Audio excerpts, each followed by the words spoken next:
us in the invocation, and Mr. Bo Melvin in the I have pledge. to call roll first. Oh, Ms. shoot. Lucy. I'm trying to get through tonight fast. Go ahead, Ms. Carlene. Mr. Jones? Here. Ms. Bozito? Here. Mr. Grow? Here. Mr. Melvin? Here. Mr. Bourgeois? Here. Mr. Perilou? Here. Mr. Otan? Here. Mr. Lafont? Here. Mr. Lorraine? Here. President Cantrell? Okay, now Mr. Perilou will lead us in invocation, Mr. Melvin in the pledge. Recite the Lord's Prayer, please.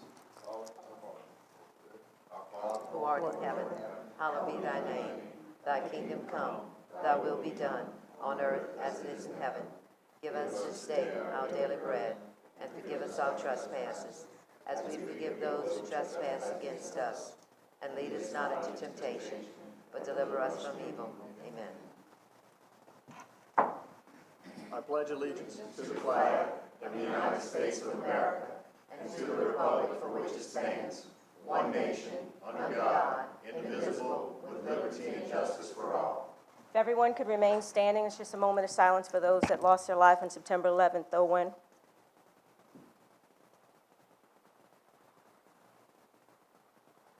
Thank you. If everybody could please keep the people on the East Coast in their prayers for the next few days, we appreciate that also.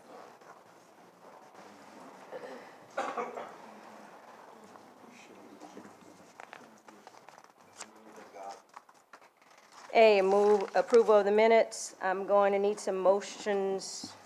A motion. Moving to defer 1 through 7. Councilman Bourgeois? I'll second. Yes. Moved by Bourgeois, second by Perilou. What's the date, Ms. Carlene? September 25th. Items 1 through 7, deferred to 92518.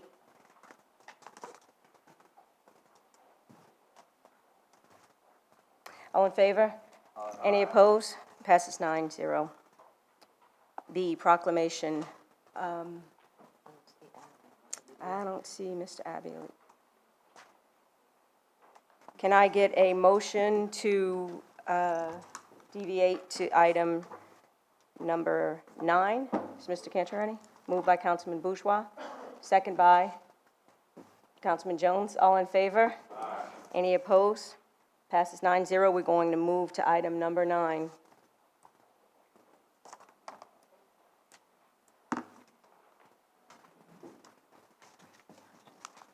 Item number 9, Parish President James B. Cantrell to present a proclamation proclaiming the week of September 17th through 23rd, 2018 as Constitution Week. Okay. State of Louisiana, Parish of Lafourche, proclamation. Whereas our founding fathers, in order to secure the blessings of liberty for themselves and their prosperity, did ordain and establish a Constitution for the United States of America. And whereas it is of the greatest importance that all citizens fully understand the provisions and principles contained in the Constitution in order to effectively support, preserve, and defend it against all enemies.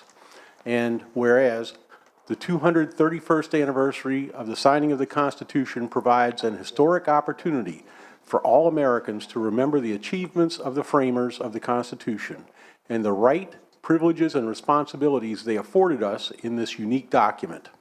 And whereas this proclamation was issued at the request of and in conjunction with the National Society Daughters of the American Revolution, Bayou Lafourche Chapter, Thibodaux, Louisiana, and whereas the independence guaranteed to American citizens, whether by birth or naturalization, should be celebrated by appropriate ceremonies and activities during Constitution Week, September 17th through 23rd, as designed by proclamation of the President of the United States of America in accordance with Public Bid Law 915.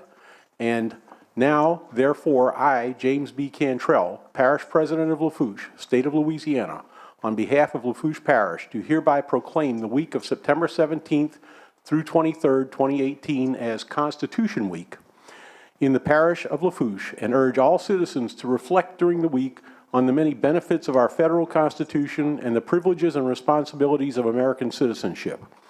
In witness thereof, I do hereunto set my signature and have caused to be affixed the official seal of the Parish of Lafourche, State of Louisiana, on this 11th day of September, 2018.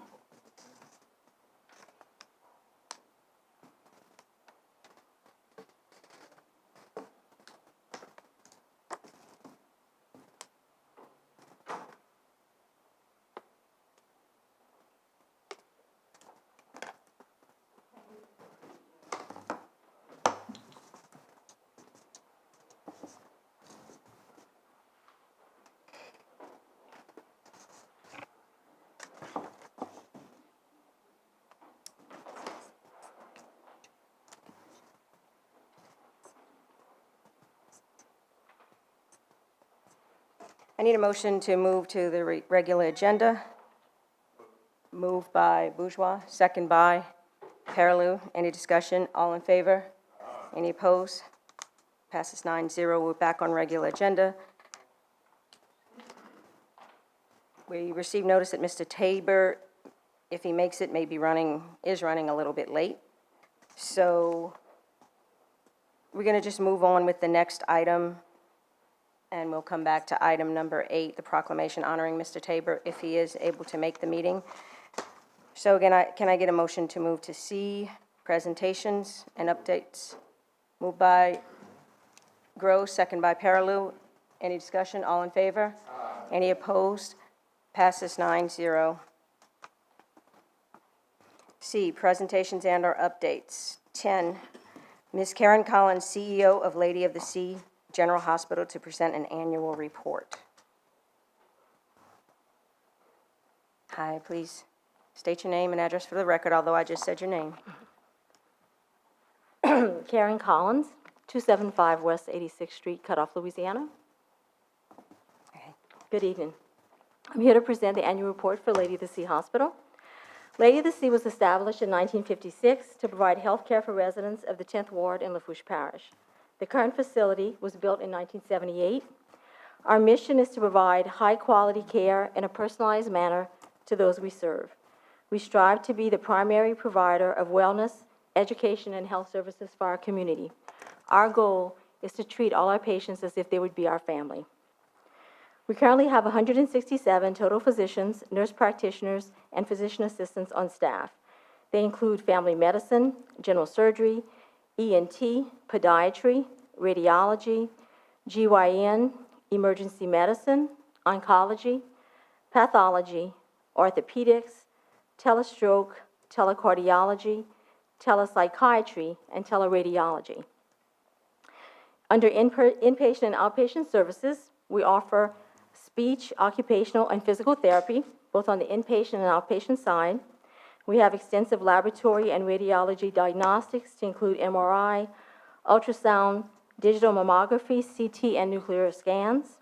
We have a home health agency that serves our area.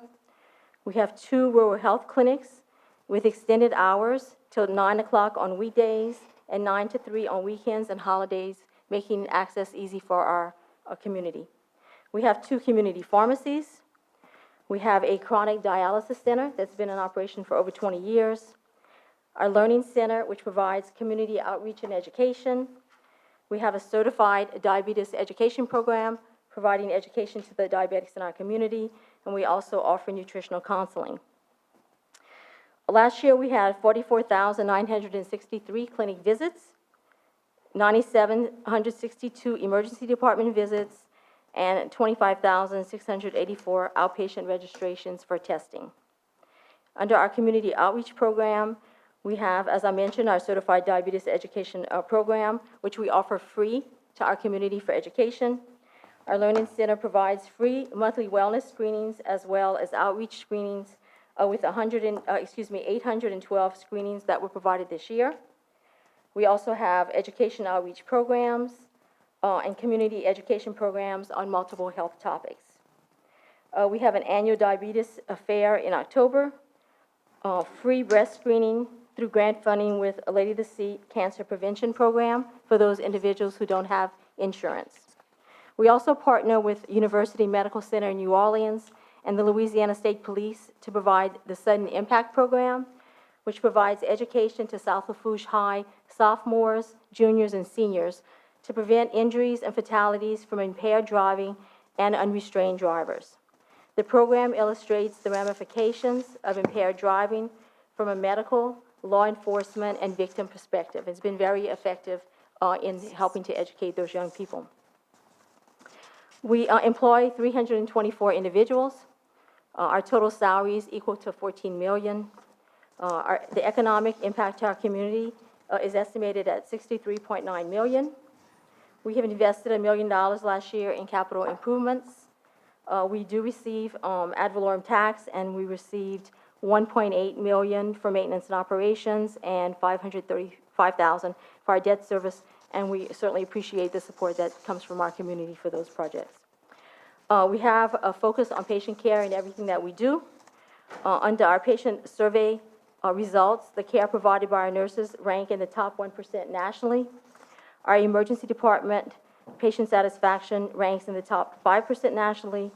Our medical clinics also rank in the top 5% nationally for patient experience.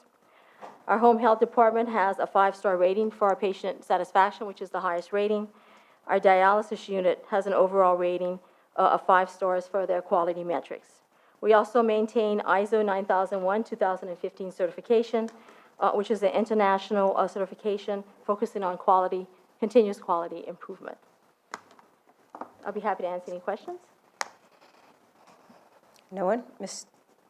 Well, we sure have some hospitals around here that get high ratings, right? What's y'all's secret? Because I think the rest of the country needs to know. Well, I think that the whole point of treating people as if they are your family and friends, which in a small community they usually are, and that's the whole point, is to give personalized care, and that's what you're lacking in some other areas, I think, in the country. Right. Mr. Lorraine? Yeah, I just want to say that over the years, y'all have improved a lot for being a rural hospital. I had an experience about a week and a half ago with my brother. Called me, couldn't breathe. And I just want to tell you that I was the one that brought him to Lady to See. They worked on him. I thought he was gone myself. But they worked on him. They were able to stabilize him, and they shipped him to Terrebonne. Now, I understand being a rural hospital, you're not going to do open heart surgery there. You're going to do some minor stuff. But a lot of people, I'd like to know the amount of people that y'all have saved their lives. That they went to you, you stabilized them enough, and you shipped them, and they had better care, okay? But you don't hear the criticism like we did years ago. And I just wanted to let you know that. And then about 3 days later, they had to put him a stent at Terrebonne. It collapsed again. This time I was doing my exercise, walking, and the lady from the hospital called me and said, your brother just got here, and they had to ship him again. So the stent that they repaired collapsed, but come to find out, the whole issue was lack of medicine. That was basically his fault. But I think he's going to take his medicine now, because he had 2 chances, and I told him you might not get the 3rd chance. So some people have a hard head, and he had one. But I just wanted to let you know that I was in that emergency room, and I just stood back and watched him go, and they took care of him. And there's a lot of other people that you can talk to that y'all actually saved their lives. So you don't hear the criticism, like, I'm not going to mention it, but you know where I'm heading, and it's better. So just keep up the good work. Well, thank you. I'm glad your brother did well. We consider it both a privilege and a great responsibility to provide great care to our community. And so we work as hard as we can every day to do that. Mr. LaFont? Yeah, I just want to thank you for your hard work, and I want to just echo what Daniel said. With your leadership, since you've taken over the new board, I think y'all have grown so much in the territory, and you don't hear all the things you used to hear about the hospital. So I think y'all moving in the right direction. I think that's under your leadership and the new board, so thank you. Thank you. Thank you so much. Thanks for coming out tonight. Thank you.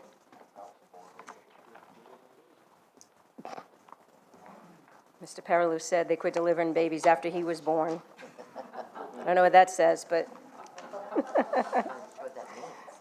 Okay, so we're gonna switch over item D until 6 p.m. And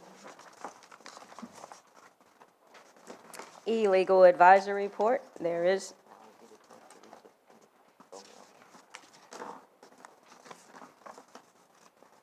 Legal advisory report. Mr. Melvin, you had something you wanted read, you said? I guess we can. Yes, I'd like the DA opinion read from concerning the alcohol permit, please. Ms. Carlene? This is in response to Resolution 18-186, District Attorney Opinion 18-024. Dear Mrs. Esposito, the Council via Council Resolution Number 18-086 has requested a review of the issuance of an alcohol permit and has sought guidance on the issue of which entity has the authority to revoke a permit in the event said permit is erroneously or improper issued. Documentation submitted. Resolution number 18-186 asserts that the issuance of the permit to DG Louisiana LLC, doing business as Dollar General Store number 18029, 1931 Highway 308, Thibodaux, Louisiana 70301, was improper because Dollar General Store number 18029 did not publish the notice of application in a newspaper nearest the place of business. The parish president failed to notify the local council member that an alcohol permit was applied for as required by parish ordinance. Applicable ordinances regulating issuance of permits for sale of alcohol. Chapter 4 of the Lafourche Parish Code of Ordinances contains the regulations governing the issuance of permits for the sale of alcoholic beverages in Lafourche. Section 4-47 provides as follows. Prior to making application for a retail dealer's permit, each applicant shall twice insert an appropriate signed notice similar to the following in a newspaper published in the municipality in which he desires to operate his business or in the newspaper published nearest to his place of business. If it is not located in a municipality in which a newspaper is published, and it reads, I am applying for a permit to sell alcoholic beverages at retail at the following address in the parish of. Section 4-98A provides that the parish sheriff's office shall be responsible for receipt and verification that all requirements are met for all beer and liquor applications received for new businesses. The sheriff and ex officio tax collector of the parish shall furnish to the parish president's office a list of all new applicants. The president will then notify the council member from the district that the application is being sent from his input prior to the president's granting authority to the sheriff's office for the issuance of the license. The parish president shall then grant the approval/disapproval of all beer and liquor applications for new businesses prior to the sheriff's office issuing the license. Permit issued in error. Documentation submitted with the request for opinion includes copies of 2 notices run by DG Louisiana, located at 1931 Highway 308, Thibodaux, Louisiana, 70301, which ran on March 11th and March 14th, 2018 in the Lafourche Gazette. Based upon a reading of the language contained within Section 4-47 of the Lafourche Parish Code of Ordinances, it appears as though the notices were not run in the newspaper nearest the place of business and are therefore not in compliance with the ordinance. It is further alleged that the parish president failed to contact the affected council member prior to the parish president's granting authority to the sheriff for issuance of the license as required by ordinance. Authority to revoke the permit erroneously issued. Although the sheriff is responsible for ensuring that all requirements for issuance of permits are met, and the sheriff is named as the issuing entity on the permit, the sheriff has no authority under either state or parish law to withhold or revoke a permit regulating the sale of alcohol.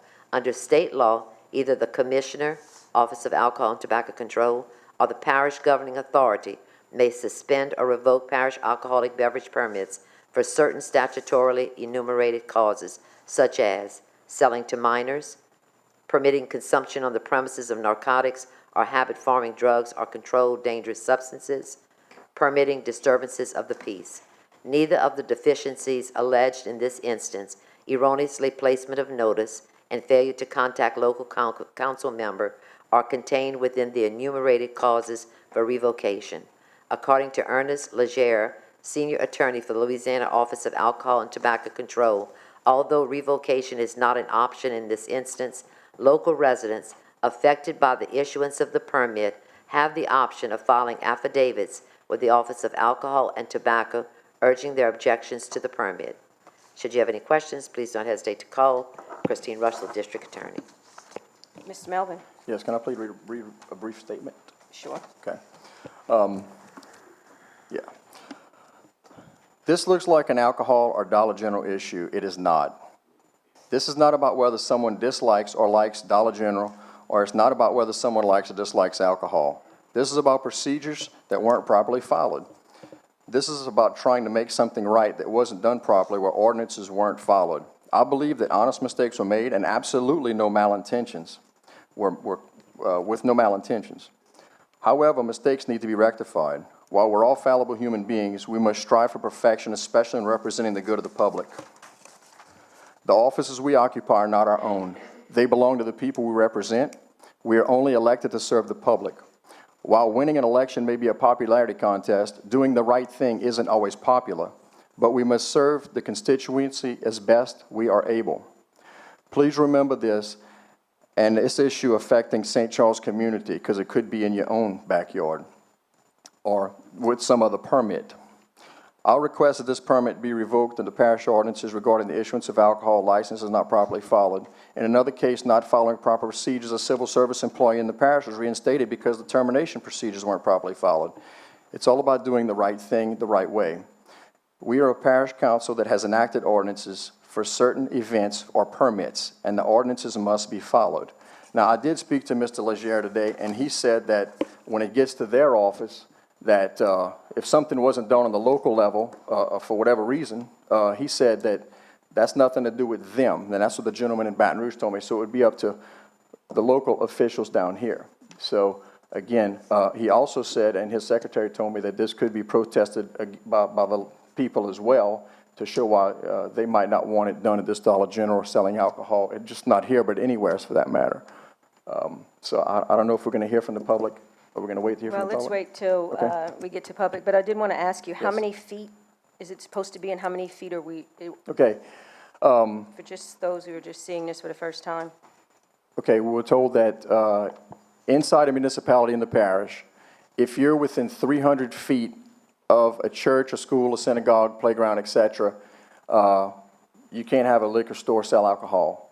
But we're outside a municipality. State law, I believe, is 500 feet in most areas. In Lafourche Parish, it says it's supposed to be 500 feet, but the verbiage actually says can be extended to 500 feet. This Dollar General is within about 60 or 70 feet of the local church there, and it's church property, so it's property line to property line, not building to building. So to me, I don't think the permit should have been issued, number one, with the way it went. As far as the verbiage on the distance, to me it looked like, and I went and lasered it myself, it's within the 500 feet. But, so. So it is or it isn't within the 500 feet? It is within the 500 feet. I think the question is, according to the ordinance, it says can be extended to 500 feet. I mean, to me, it's within 500 feet. So can be extended, you can look at that different ways. But again, I understood it as 500 feet. Most of the people I talked with understood it as 500 feet. It's within 500 feet. And again, I'm not picking on any one thing. It's just I think that, again, we're all fallible human beings and things need to be done properly. So it's a better confidence of the public. Mr. Lorraine? Yes, if I remember right, years ago, the state had set it at 500 feet. Then it was changed to 300 feet. The legislature changed that. So I see you got this proposed ordinance right here. You want to go from 300 to 500, so if the state's 300, you could, I guess you can go more, but you can't go less, I'm assuming. But if this passes, then you're affecting everybody in the parish, all the dollar stores. It's not retroactive. You pass this ordinance, it's every dollar store in the parish. It's my understanding. That's what you're saying. Well, then we can have a better look at it, but it's only proposed for tonight, and I appreciate that, Mr. Daniel. It's What happens proposed, is, right? Yeah, But just remember, you don't just have a dollar store in St. Charles. I agree. You know, we have them all over the place. So you need to watch what you pass. Okay.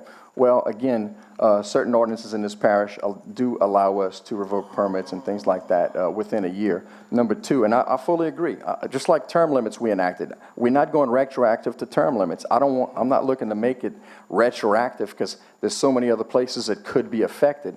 I'm just looking at this one particular case that's before us right now and saying that, hey, look, some things weren't done properly. I'm not sure why. Things kind of fell through the cracks. I was never notified, and I'm not blaming Mr. Cantrell. I'm just saying that things just didn't happen according to the ordinances. Right. That's all I'm saying. But calling the councilman is just a courtesy call. Legally calling the councilman, you legally can't stop it if everything's in order. Well, It's just a courtesy. courtesy, but I mean, still in all, it just seems like this never come before us. I still say if that passes, you're affecting all of them. Well, we can look at it between now and then, but I appreciate it. You know, I mean, I'm not looking to affect everybody. I'm just looking to say what we can do here because of how it went through. Well, one end got corrected because Mr. Cantrell did receive an email from your office with someone trying to issue a liquor license and asked me if I approved, and I just said yes, if all the requirements are met. So, yeah, Mr. Daniel, you're right. It's just, there's no way for me to go out and check. You know, I trust that the sheriff and the parish and everyone has done their due diligence. But anyway, at least you corrected that one problem. All right, is that all legal? F, public wishing to address the council. That's public hearings, agenda items, etc.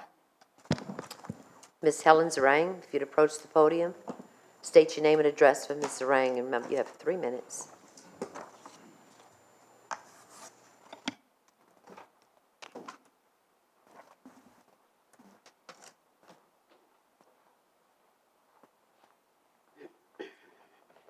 Helen Zarang, 1964, Highway 308, Thibodaux, Louisiana. What I'm going to read tonight, I'm going to go over 2 things that was discussed, so y'all just bear with me. It's not long at all, but it was just said, but I have a point. Over 2 years ago, the residents of St. Charles community learned that a Dollar General was being built in our neighborhood. After tireless meetings with various members of this council and attempts to block this store, it was built. But to us, there was one silver lining. They would never be issued an alcoholic beverage permit. How do I know this? Because in the fall of 2016, we tried to introduce an ordinance restricting the sale of alcoholic beverages at an establishment located within 500 feet of a church. After several meetings and phone calls with members of this council, we were told that a new ordinance wasn't necessary because the current ordinance already stated the 500-foot reference. I also have several emails that I would be happy to share from members of this council stating that 500-foot reference. Then a few months ago, residents noticed delivery trucks unloading cases of Budweiser beer at our local Dollar General, and much to our surprise, Dollar General was in fact granted a permit to sell alcoholic beverages. After calling Mr. Melvin and complaining that the Dollar General was surely in violation, we jumped on the never-ending hamster wheel of dealing with this council and asking how could this be done. We questioned the ordinance, who issued the permit, and the whole process. And much to our surprise, we took the word and countless emails of our council to learn that a little phrase, may be extended to 500 feet, wasn't really a 500-foot ordinance after all. We also questioned the permit process, and after getting a copy of the Dollar General's application, we learned that although our parish has a code of ordinances with a lot of laws that weren't followed, there were questions as to how and why the permit was granted. Apparently, Dollar General placed 2 notices in the Lafourche Gazette, which is down the bayou, and not the Daily Comment, which is located nearest the store. That also is in the Code of Ordinances. Also, the parish president, and I am quoting the ordinance, will then notify the council member from each district that the application is being sent for his or her input in granting the license. The parish president, well, I'm not going to read this, it was just read, stating that he has to approve it, and also the sheriff is responsible for verification and receipt of all applications for issuing and renewing a license. After researching and learning of these errors, we asked the council, could they please get an opinion from the district attorney's office. Just this afternoon, we met with District Attorney Russell and Assistant DA Lisa Ogeron regarding that opinion. We would like to first of all thank them for taking the time to explain the opinion and addressing our issues. You just read the opinion, so I will not state what it says, that the Dollar General was not in compliance with a couple of the requirements.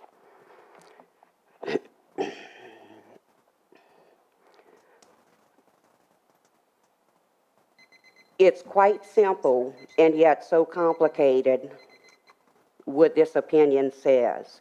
Simple in the fact that Dollar General retains their permit to sell alcohol, and complicated because we have a code of ordinances in Lafourche Parish that were not followed for this process, and no one is being held accountable for not following them. In closing, I would like to suggest that this council, the sheriff's office, and the sheriff's office take a close look at their ordinances and the application process, and not only follow the law that is in effect, but be held accountable to enforce this process. Also, I believe the residents of St. Charles community are owed an explanation and an apology from this council for misleading us for 2 years about the existence of a 500-foot ordinance. If it really existed for all this time, why are y'all introducing a new ordinance tonight? Thank you. Mr. Melvin? Ms. Rang, thank you. I really appreciate you being here and telling us. I know it seems like it's been just an uphill battle, and I'd like to take responsibility for things that have occurred in that district, in that area, for the permit being issued. I know I can't control zoning with the store being there, but I wanted to apologize. I know, I did some legwork. I did things within my power that I tried my best, and I was sure that it was within 500 feet because, it says 500 feet, three in the municipality, 500 feet, and I'm just assuming that it wasn't listed in the DA's opinion because it says can be extended. I mean, to me, that's kind of a live term there. Can be extended.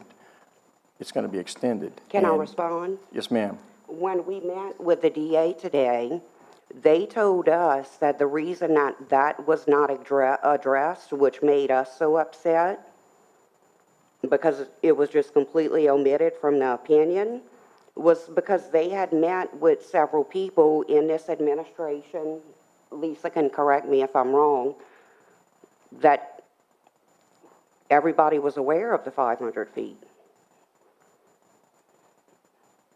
Well, then, I don't know how they got a permit if it's within 500 feet, because I went and lasered it myself. No, everybody was aware that the 500 feet didn't exist, that it was 300. And when was that?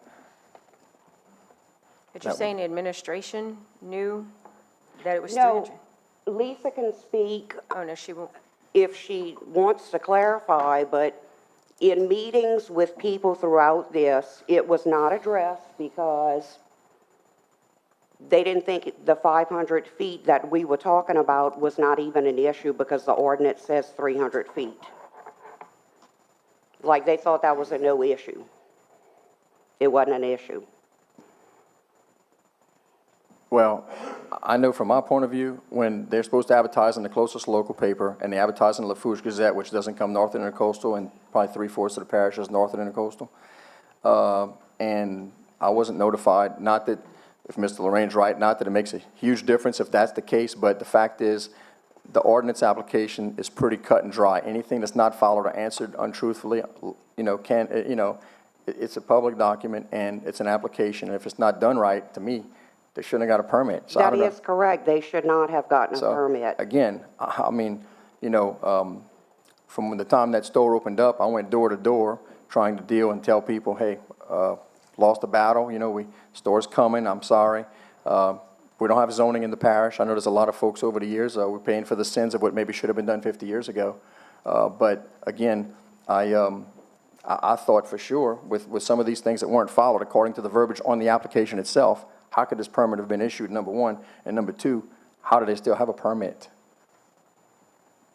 Okay, well, is there no one that looks over legal anything with this council when, Well, that doesn't come to the council. Goes to the administration. okay, with the application process, when this is Mr. Jimmy? being dealt with?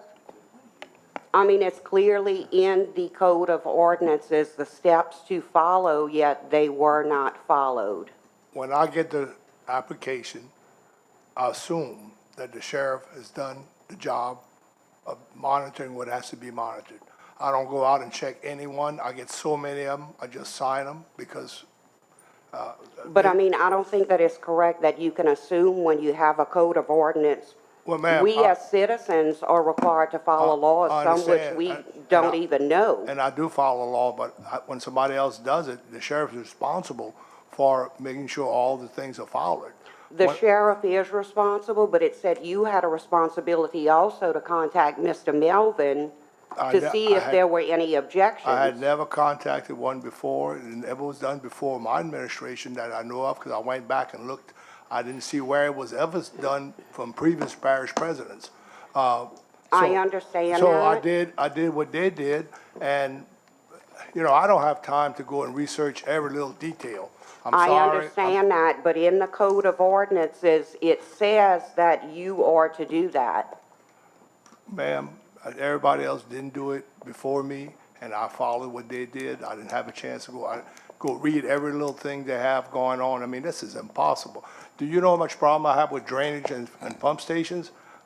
That's one thing that I just, it But just. you were elected, that's your job. Yes, ma'am, I sure was. And I guarantee you one thing, that was, when I found out that I had to do it, I called, the next one I had, we called the council person, and we asked him the permission to do it. You know, if it was okay with him. So soon I find out, I mean, I'm human, I can't do everything. I got so much drainage and pump station problems in this parish. It's all I've been working on almost. So it's a lot of other things, and just because I forget one little item, you're gonna say. Well, it I cost mean, us have you a ever made a store mistake? and a liquor permit. Ma'am, listen, everybody makes a mistake, and I'm sorry. If I made a mistake, I made a mistake, but it wasn't intentionally. So, I mean, you know, you're trying to say that every little item, come on now, let's be real. Well, then why do they have a code of ordinances if it's okay to not be accountable for not following? That's what I want to know. Ma'am, if we make a mistake, we're all human. I will be accountable on the next ones. I promise you I will do it. But if I made a mistake, it's just a minor mistake. Come on. It's not minor for us. Well, I understand that. I understand your problem. You had problems out there, but I just don't have time to look at everything up. And when everybody else has done it that way, why should I change? You know, Well, I guess that's why we have elections and we vote based on how people do their jobs. And Well- I'm not saying that just to you, I'm saying that to everyone. man, but you my performance also. in drainage and pump station is a lot more important. I know it's important to y'all, but if somebody's house floods, it's very important. So we've been working on drainage day in and day out. And I guarantee you, it's not an easy job. And besides every other thing that comes along. So if you'd have called me, and I would have gladly I gone see y'all. did call to meet with you, I have emails, y'all never returned my call. Which one? I have emails from Caroline S.J. trying to meet with you, Yes, ma'am. 'Cause I usually- never returned my call. Well, I usually return every call that I have on my phone. If I miss one, I'm sorry. Sometimes Well, you I do have miss the email stating I called, no one returned my call. Could Dr. Boudreaux and I meet with you? No one returned my call. It's very twice. seldom I miss one, and might have missed that one. Ms. Rang, don't leave. I think, see, quite a few lights. Mr. Melvin? Oh, they can go first. Oh, Mr. LaFont? Yeah, just to clarify, in the past administration, Dan and I were just talking, I've been notified of any, they usually gave us a courtesy call. You Not that we did? could stop it, but if we had any objection, we could rule our objection. Right. Daniel has But too. we had no idea the permit was even Right. requested because the notice was in the Lafourche Gazette. And us as councilmen, we have no idea either, that they filed, if a bar room or a restaurant files for it, we don't know until somebody gives us a call or if we see it in the paper. So I have been notified before, but hopefully they could do something, may revoke the license, but I just hope Mr. Cantrell, And I know works hard on drainage, but it's not, this parish is not only about drainage, and we have departments for each and everything, so if somebody in that department should be notified, if they're not, then maybe he should look into it. Mr. Paraloo. Oh, Mr. Grow, sorry. I was just going to mention kind of that we didn't know anything about it. And since then, I've been notified in my district about when Rite Aid turned to Walgreens. I got a call and I had no issue because Rouse's next door is doing it. When you guys came and Dr. Boudreaux came, everybody was empathetic for y'all and would have done anything we can to support y'all and Mr. Bowe. At least I think the majority would have, because of y'all's situation. But we have to look at the parish as a whole. I can assure you, if Bowe would have been notified, we'd have all been up in arms, because this was something I feel we could have stopped, especially with them advertising. I think this is something that y'all had, like you said, it was your saving grace or silver lining. And it's disappointing that we weren't notified. And drainage is important, but this is very important and dear to your hearts because you live next door to it. How do we unravel this is all I'm asking. Is there something that we can do to start peeling back this onion and get it right? I mean, we need to not talk about anything but that. Mr. Abedy? Ms. Zarang, right? Ms. Zarang, I will tell you that I'm as unhappy as you are that this situation occurred. And if Mr. Melvin will get together with me, maybe we can find out if there's a way we can retroactively address some of these issues. I don't know if there is. Permit's already been issued, and the AVO has indicated that it's a different process to get it revoked. Well, But- if someone wants to look at the Code of Ordinances, the DA did mention a couple of things that the parish, the sheriff can do Right, to that's right. revoke. But right. within y'all Code of Ordinance, I found 3 pages of things that this parish says they can revoke a license for. Well, that's what we need to And look at. falsifying the application process is one of them. Well, on I a agree with parish you. So level. that's why I say, that's what we need to look at. And I'd like to work with Mr. Melvin and whoever else is, connected to this to see if there's something that we can do to address this problem for you. Because, there are lots of important problems, but the quality of life in your community is an important problem. So let's see if we can work together on this. Councilman Jones? Yes, I'd just like to echo Mr. LaFont, that in the past administration, every permit that comes in my district, I was notified, either accept or reject. So in the past, it had been did for liquor Thank you. and closing stores. Councilman Bourgeois? I just want to say that it kind of bothers me that no one caught that, I mean, no offense to the Gazette, but that's a down the bayou paper, and it's a Thibodeau address on a permit, and I think that really needs to be looked at to who got the certificate of publication, because at some point, it had to go there, and I don't know if they call it a certification or publication or what have you, and I think whoever reviewed it, down the bayou paper, Thibodeau permit, and I think that's one of the biggest things that you were let down. In the code, that is one of the jobs of the sheriff's office to verify all of that information. So the person at the sheriff's office is probably who missed it. I'm just trying to figure out that's a big deal to me. It is. Thank you. Well, in the newspapers, I don't know that they're just, if you pay them to put something in your paper, I don't think they're going to question your address or your intentions. Mr. Melvin, you want to have final words on this? Yes, I'll be happy to meet with Mr. Abedy, but also when I spoke to the Louisiana Department of Alcohol and Tobacco, both the administrative lady there and Mr. Leger had mentioned that it can be protested as well, the permit itself. And to me, I think it needs to be on all fronts.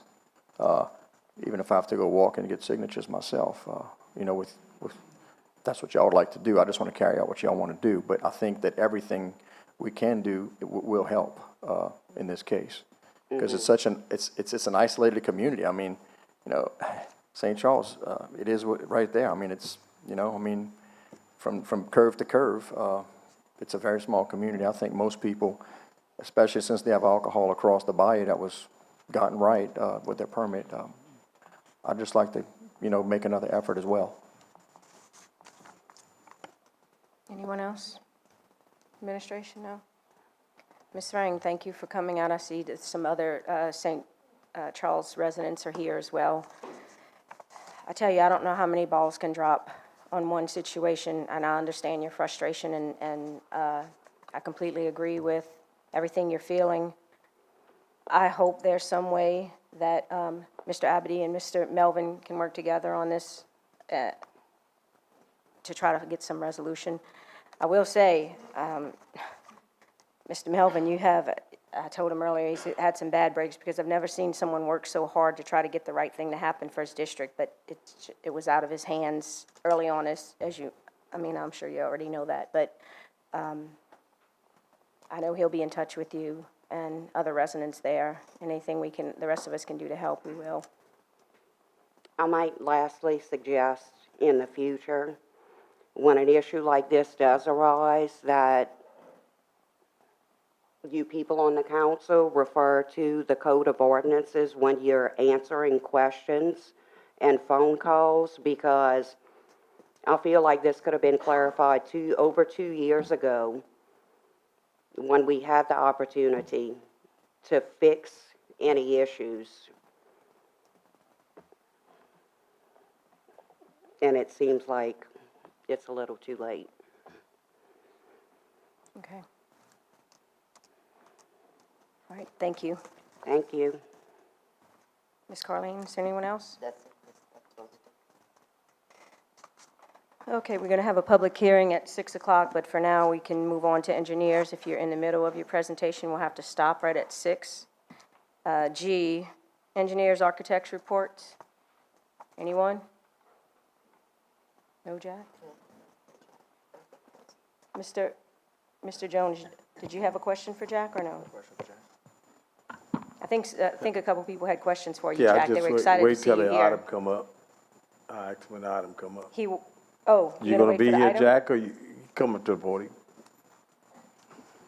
I thought you had a presentation for us, Jack. I don't know where all our engineers have been. Is it no projects, or they're just not able to come? Jack Plaisance, 115 Peaceola Parkway. I don't have a report, but if there are any questions, I'd be glad to entertain. Mr. Jones? Yeah, Jack, you know, we got together this week, last week, on the west side drainage.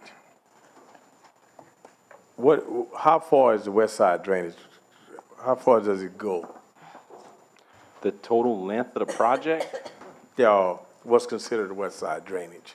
the target area, the scope of work, I'm gonna guess is about 7,000 to 9,000 linear feet. It's a linear footage project. It begins on Barbier Avenue, not far from St. Genevieve Church, and runs down the outfall canal, Lejeune Ditch, near to the area of the shooting range on the bypass road. So I'm gonna guess roughly 7, 8, 10,000 feet. No, okay. I just want to clarify that because it's the simple reason why, since March or April, 1st of April, we've been fighting this battle. And Barbier Street and Lejeune Ditch is right in between. Barbier Street runs across. Last week, Mr. Barnes and Mr. Cantrell, we did come out and met. And we all agreed that it should have been dead. That project should have been completed. My kudos to the city of Thibodeau. They went out, cleaned the ditches, cleaned the culverts, project was completed. 2 hours' time. Estimate price, $2,500. But the problem I had, that the engineer met out there on the job with myself, Mr. Araby, and they all agreed that that should have been done. It was just something that was left off. Even Mr. Cantrell and Mr. Bourne agreed that should have been done. It was something that was left off. You take care of it. It was just that simple. So in the future, any project in my area, I want to know details, square footage, linear feet, and the area you're working in. Because nobody knows, the engineer does not know the district like that councilman in that district. And that flooding problem was eliminated on Labor Day. At 7:30 in the morning, 9:20 it was gone. But the problem was corrected. So, again, I'd like to thank the city of Thibodeau for going out on Labor Day and do their job. But that's how simple it was, Jack. But we also got flooded, that's why I asked you, where is the west side drainage? Because that money is left. What you planning on, or what is going to be allocated at 199? That's an administrative decision, 100%, as is the scope of work that was described to us in writing, and initiated and completed. All right. So So that 199 was allocated to drainage. And we have flooding problems on Waverly, and it affects 3 areas, my district, District 2, and District 3. You think it's possible that we can amend or go out and research and to put a pump back of Waverly to draw that water off these residents, keep them from flooding? it's certainly something that can be discussed. To Mr. this point, Cantrell? it hasn't been discussed with us. Yeah, I think that would have to come from the administration. Did you hear what, I know we had trouble last weekend with the flooding and that west side of Thibodeau. Did you hear Mr. Jones's suggestion or question? Yes, I heard it, but I believe it's up to Mr. Barnes. He knows every district and every little bit. No, but I mean, as far as amending the grant, or You if that would be can't something. amend the grant because it's too late. We can do things in-house like I did with Mr. Jones. I met with him, and Mr. Barnes and I both met with him. And But it's at the end of 2020, I think, that it had But to be that's done. the problem. Everything has to be finished by 2020. The time you do the amendment, you just got to go to, there's 2 projects left to go to with the money, and that's the only 2 projects can be used, the money can be used for. I can't change something, it would just, I mean, So, Jack, I don't think that it's possible even. It's possible that we could request Let's request. concurrence on a new project. But I will say that I don't believe that amending the completed project is an option at this point. I think it's possible to request a new application. We would just have to know the specifics of what is to be considered. In the past, when new projects came up, we can do some cost estimating. But the time intensive tasks for a new project are to hire a professional engineer, to apply for and receive permitting for any new project. And we just need to have some discussions about what other options there may be. And we can certainly pitch it to the state and see what kind of response we get. We do whatever we have to do, whether it's for drainage, if we can. And listen, it's getting to be short on time. And Certainly. Unfortunately, in other words, they want to wrap it up. They've been pressuring us to wrap it up, and we need to wrap it up. But also, drainage is very important to everybody in this room here. I know it's important to me, and we work very hard to try to solve drainage problems. Can we do it all in 2.5 years? No way. But it's been neglected for over 40 years, but we try at least to get Mr. it done. Jones? Yeah, okay. Jack, we got to the end of 2020 with that grant. To close out September 15th. That's what said at the last meeting? The September 15th deadline was to close out the west side drainage project. Close out. You're right. Close out. The Right. completion date for all Right. projects goes out to So- 2020. What 2 projects that you want to allocate that money to? It's not my place to Yeah, suggest. Administration, that question goes to the administration. Sure. I would suggest that there be some dialogue. We are certainly available to discuss these matters and have some discussion with our associates at the state. We just need to have some direction. I have no direction from administration to do anything at this point. Now, with all that being said, we have to remember there are 2 projects that have been funded, that bids have been received, and it's very early in those projects are very early on. Unforeseen costs come up as has happened in the past. So there would have to be some consideration for everyone on projects that are already initiated, already contracted. What 2 project there is? The Dugas Canal project is, we're having a pre-construction meeting later this week, tomorrow in fact. And also the recreation project in Lockport. Okay. How much money was allocated for Dugas Canal project? Total project is about 5.2 million? About 5 million. How much, what's the balance in Dugas Canal? I would be guessing the balance. Right now, with all known costs, there's probably $285,000 in that grant that's unallocated, in that entire project that's not allocated.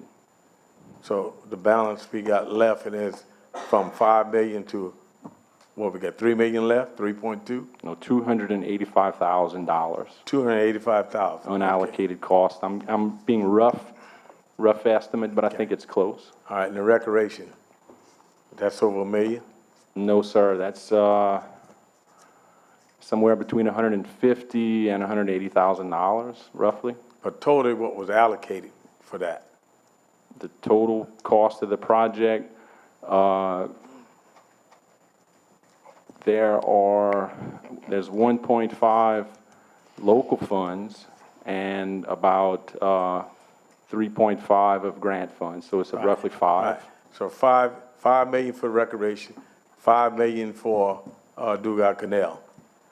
On Waverly Road, you got Bentley is flooding, Magnolia Landing is flooding, Waverly Road is flooding, and we can resolve that problem with that 199,000.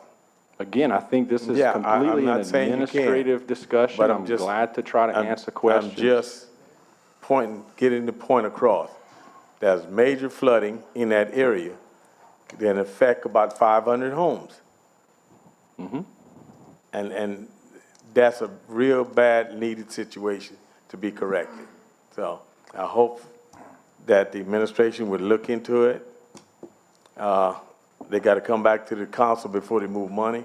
So I hope that this council will look at the people's homes before we look at giving more money to a 5 million project or another 5 million project, and that 199,000 can resolve a lot of issues in Ward 1, District 1, District 2, and District 3. Very good. And we're in 2 minutes, well, about now 1 minute, we have to switch to the public hearing, so I don't think we're done. Jack, can you hang around a little while longer Certainly until we will. do the public hearing, because, yeah. All right, I don't think we have time, it's 5:59, so just, we'll go back to you guys. All right, Jack, we'll be back in a minute. Wait till 6 o'clock. I see Abby just walked in. Hi, Abby. You're gonna have to get behind a public hearing, so. Okay. All right.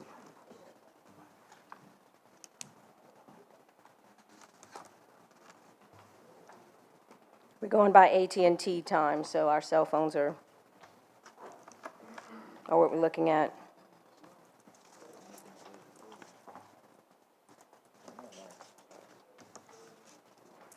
Okay. Can I get a motion to go back to item D? Moved by Bourgeois, second by Jones. Any discussion? Being none, all in favor? Any opposed? Passes 9-0. Can I get a motion to move open public hearing, Paraloo, second by Jones? All in favor? Any opposed? Passes 9-0.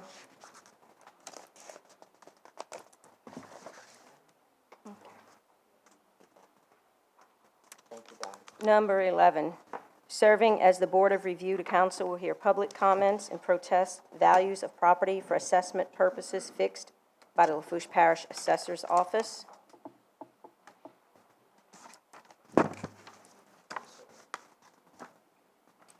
Waiting to get on. Michael, don't forget Ms. Carlin. You got it? Thank you. I don't know. I have no idea. Our Assessor Wendy Thibodeau's here. Wendy, you have the floor. Which, we're going to take up Abby Glenn. I need I need to amend something. Y'all Okay. need to amend S2. I don't know if y'all want to do that now, or if you want to do it after Abby Glenn. Yes, we got to do Abby Glenn first. Y'all have the amendments At your seats. at your seats. And Abby Glenn, we're just adding those 2 additional pages that were not included. Do you want to do that now, or you want to do Yeah. Abby Glenn first? We're going to do it before we Perfect. start. Can I get a motion on the amendment to accept the pages on Abby Glenn? Moved by Grow, second by Jones. Any discussion? All in favor? Any opposed? Passes 9-0. Okay.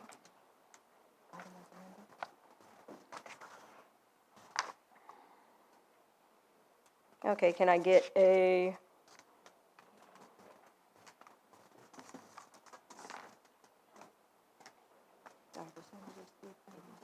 Yeah, go ahead and, Wendy, go ahead and explain.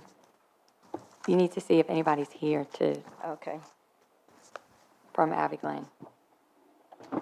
Ms. Colleen, what's next? You didn't have anyone? Anybody? Anyone else here from, no Abby one's, Glenn? is anyone here from Abby Glenn? I thought they would have given her a... I thought so, public but wish to I'm address. just making sure. Okay. Nobody? No one's here from Abby Glenn.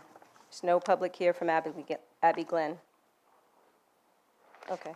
Okay, this is, they protested 2 years ago. What this is multi-level income housing back in Thibodeau. It's 32 individual structures, individual houses, and they protest in their value. They saying, I have all 32 houses on for a total, in the land, for a total of $1.6 million. They are requesting a $1.1 million for fair market value. What that equals, none of these houses are less than 3 bedrooms. Every house is either 3 or 4 bedrooms. And I have each individual structure on for an average of $50,938. And they are requesting that each house be put on at $34,810. If you see what we passed out in the beginning, I have, what I did, I'm looking for it. Give me 1 second. They turned in their income approach, and I worked it up as far as the income approach goes, the cost approach, and the sales approach, but the law says that I have to put more weight on the income approach, which I did, but these numbers, they couldn't, I don't have anything to back up the numbers. Basically, it was just a typed up Excel sheet, and I questioned because they're saying that they have no vacancy, meaning that all 32 houses are occupied, but yet they were making less than they were 2 years ago when they had a 5% vacancy and loss, and their expenses were twice as much. Like, there just wasn't much documentation that I could kind of hang my hat on. And my justification on it is that each house is like basically $51,000 for a 3 and 4 bedroom house. And you'll see in your packets that you have pictures of those homes. The last 3 pictures in that packet are actual homes in the Abby Glen subdivision. The first paper you have is aerial photography of that area, and I marked off one of the properties. That is not in Abby Glen, but it's very similar to that structure, and I have that home on at $113,000. What I was trying to show here is the comparison that the houses are very similar, but the difference that I'm already taking the income approach into consideration and giving it depreciation for that the income. Anyone has any questions?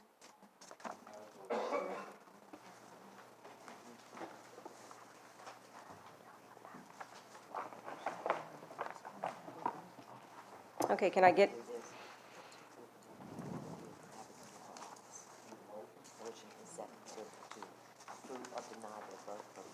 Correct. is that you, James? Okay. Okay, I need a motion to approve or deny the Abbey Glen request.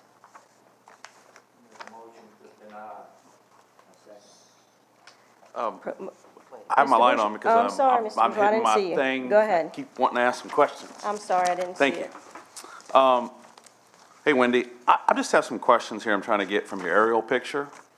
You have the star next to that one. Now, that's the house on Whispering Court? Court. The houses right behind it, those are the ones for Abbey Glen. Yes, sir. I mean, I'm not looking at all of this, but I'm just looking at it. The one with the star seems like it's got a bigger lot, and it looks like a bigger house on square footage. I mean, it just, I don't have a... This is that house. Right, but what I'm saying is that I'm just looking at the picture. I don't know if it's the angle of the picture from the aerial, what have you. But the ones on Abbey Glen look smaller to me based on I'm just looking at the size of the roof, and if you kind of look at them, I mean, that's why I'm asking. Yeah, and the lot is valued at $28,000 on Whispering Court. But what I'm trying to point out is the actual values. You can take the land off, take both lands off, because what the assessment, if you look at the last page of that packet that was handed out, that's the assessment for, Abbey Glen, wait, I said the last, hold on. For Abbey Glen, the land is on one assessment. So just eliminate the land, because you Okay. can't even compare the two lots. But if you look at the value of the houses for Abbey Glen, each structure is at $50,000. This house is at $103,000. It's double. Okay, and I was just, I mean, my question is it the square footage of the other one on Whispering? Yeah, it's the most similar one. I went through, drove through that subdivision and picked the most similar one in the closest proximity to it. Okay, and the reason I was asking, because just in the picture, it looks like a substantially larger house. No, and all I'm pointing out is that the houses in Abbey Glen are actually getting depreciation and obsolescence for being multi-level income housing. Like the law tells me I have to give it obsolescence. What I'm trying to point out is it's getting 50% obsolescence compared to a house and a homeowner that has to pay full price. Okay, thank you. Okay. I move to deny. We have one motion to deny, Abbey Glen. moved by Councilman Lafont, second by Councilman Grow. Any discussion further? All in favor? Aye. Any opposed? Motion to deny passes 9-0. Okay, I'm going to need a motion from the floor to hear the Board of Review on S2 I don't have it in front of me. Energy Operating. Does everyone have that one? I don't have one. But I'll look at his. Lafont doesn't have one? Keep in mind, motion from the floor, I need a unanimous vote on this. Mr. Lafont, you had something? I'm good. Okay. She forgot to put this one on, that she needed. No. Somebody did. Typically, no, what And I don't happens, usually vote for unanimous, but I'm gonna let this one slide. okay, typically You're what just a lucky happens, woman, I can tell you this, that. this company it's TANA. They've been protesting every year. And what typically happens is they send a certified protest to the council and a certified protest to my office. And what happened was, they were bought out by S2, but basically it's the same company. And I think the tax guy didn't realize that he had to send a certified copy to the council, and he only sent a certified copy to me.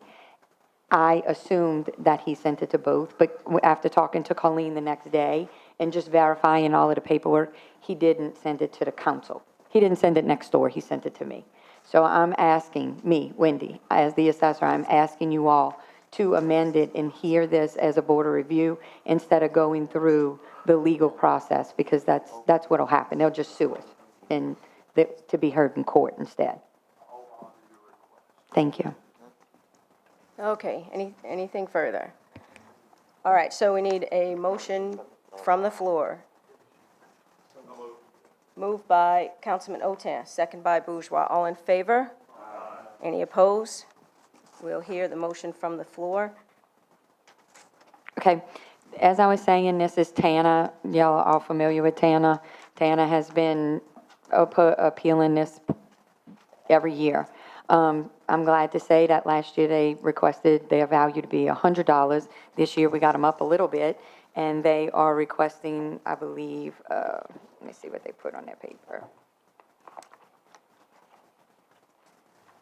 Is it on this one? Forgive me, I got so many papers from them. Here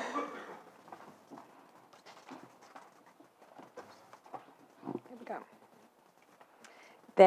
I have them assessed at $26,824,133.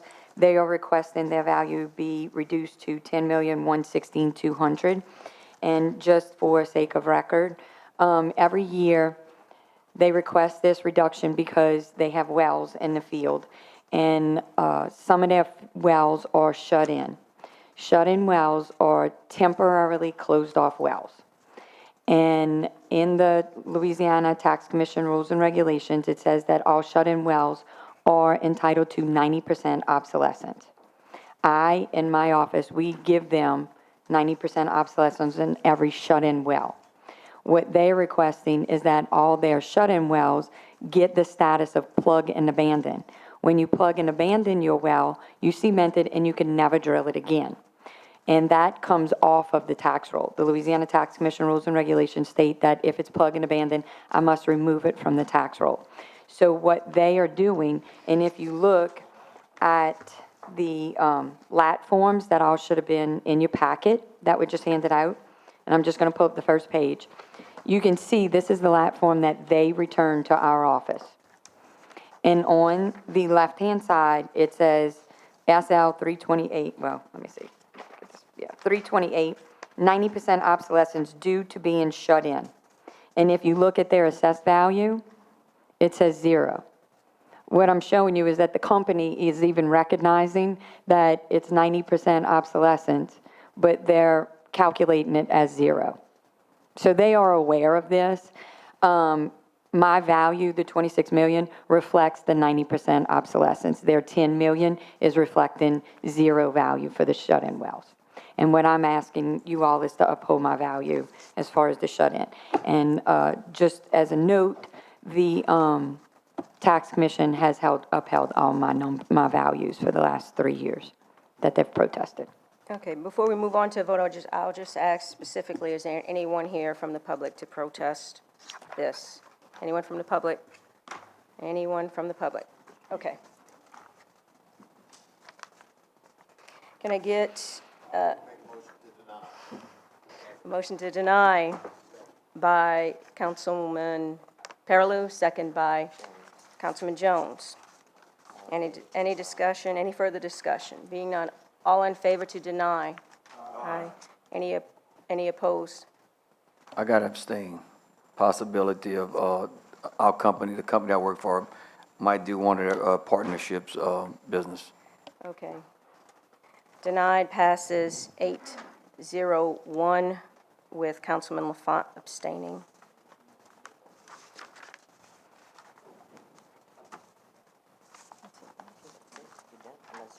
Did you have something else? That's it. Nothing? Thank you. Thank you, Wendy.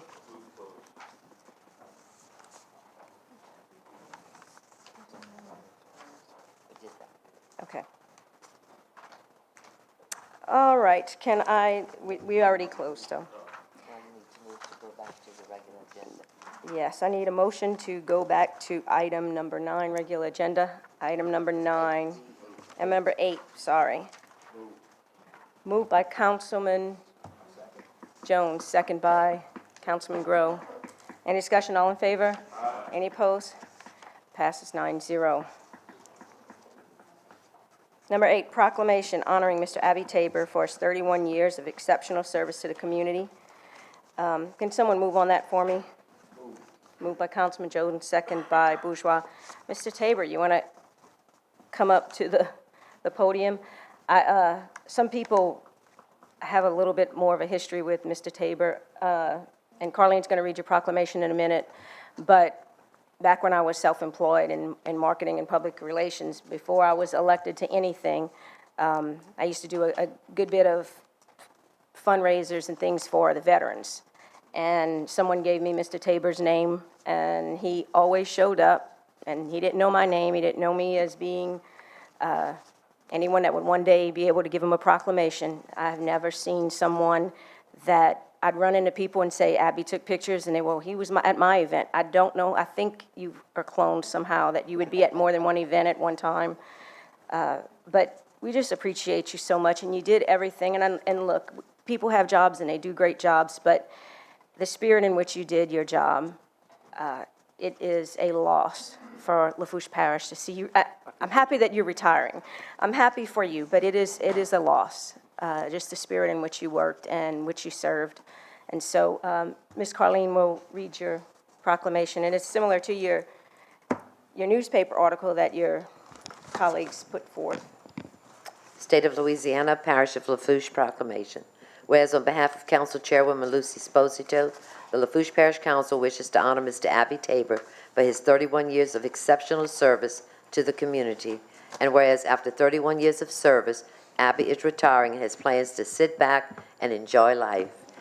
And whereas after graduating from Thibodeau High School, Abby spent 2 years at Louisiana State University studying to become a dental lab technician. Unsatisfied with the dental life, thank God for that, for us. Yes, thank He you. moved on, spending a few years living in New Orleans before moving back to Thibodeau, where he later enrolled at Nicholls State University, where he took his first fine arts class, which introduced him to the world of photography. He would then go on to graduate from Nicholls. And whereas Abby has received dozens of local and regional awards for his work, and some of his highlights of Abby's career include his published photograph of Eric Andesek on Sports Illustrated, his documentation of major hurricanes such as Isaac, Gustav, and Katrina, and the 2010 Deepwater Horizon oil spill. And whereas with over 3 decades invested in the community, he has often found himself in the unique situation of documenting the kids of the kids he photographed when he first came to the Daily Comet. And whereas Abby will be remembered not only for his outstanding photography skills, along with his deep knowledge of the community he has served for 31 years, but also as our native son with his welcoming smile and joyful personality. Now therefore be it resolved by the Lafourche Parish Council, convened in regular session on September 11th, 2018, they do hereby honor Mr. Abby Tabor for his 31 years of exceptional service to the community. On behalf of Council Chairwoman Lucy Sposito and the Lafourche Parish Council, they do hereby set their signatures and have caused to be affixed the official seal of the Lafourche Parish Council, State of Louisiana, this 11th day of September 2018, Matthews, Louisiana. Thank you very much. Mr. Councilman Bourgeois? I want to share a quick personal story about Abby. I was a student at Tulane University, and I was interested in photography, and I never could get the class. And this is back in the day of when you used to have to develop in a dark room and all of that. And Abby took me in under his wing as a teenager, showed me how to develop film and all of that. Every time I talked to him, he always talked to me about photography. And you've just been a great guy since then, and I've known you probably 30 of the 31 years you've been working at the Comet. Thank you. Thank you, Dan. Mr. Jones? Yeah, Abby, I've been knowing you for a long time. I saw you grow up on Waverly. Been a while. Congratulations on your retirement, and hopefully you enjoy it. But maybe you could pass the reins on to Piedmont. Keep him out of trouble. And I know you want us to fix that flooding on Waverly as well. Any other council members? I'm going to step down and take a picture. If any other council members would like to take a picture with Mr. Tabor, please come down with me.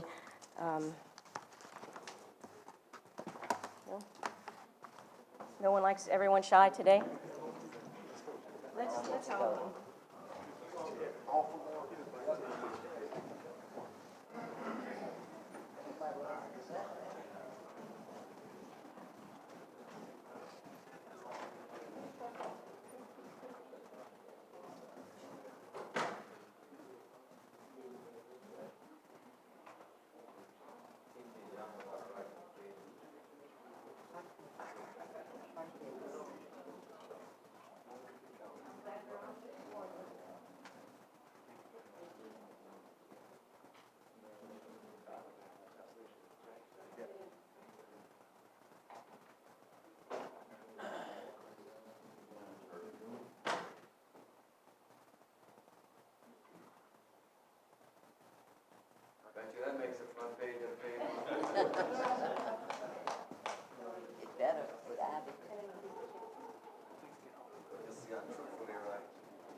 Go ahead, Mr. Lorraine. Yeah, I just want to wish you the best. And I think I've been here a little longer than you when you got here. But I see you out publicly a lot, and everybody wants their picture taken. What they didn't realize, half the time you didn't have no film in the camera. I even fooled you a couple of times. Thank you very much, Daniel. I appreciate it. Thank you again, Abby. Good luck. Enjoy. Okay. Now, can I get a motion to return to, back to item G? Moved by Lafourche, second by Parallel. Any discussion? Being none, all in favor? Aye. Any opposed? Passes 9-0. Jack. Welcome back, Jack. I got to rhyme today. Okay, Councilman Grow. Well, you was... Mr. Jones, I was just gonna ask, where you wanting to put the pump? Do you have any certain area? Is it where we put that temporary pump for a few storms, kind of by the tracks back of Waverly back there? No, may I? Sure, Mr. Jones. Waverly Ditch runs parallel across Talbot, going to the back. If you take the Bruley Road, you got a road over there, Oakland Street, on the left.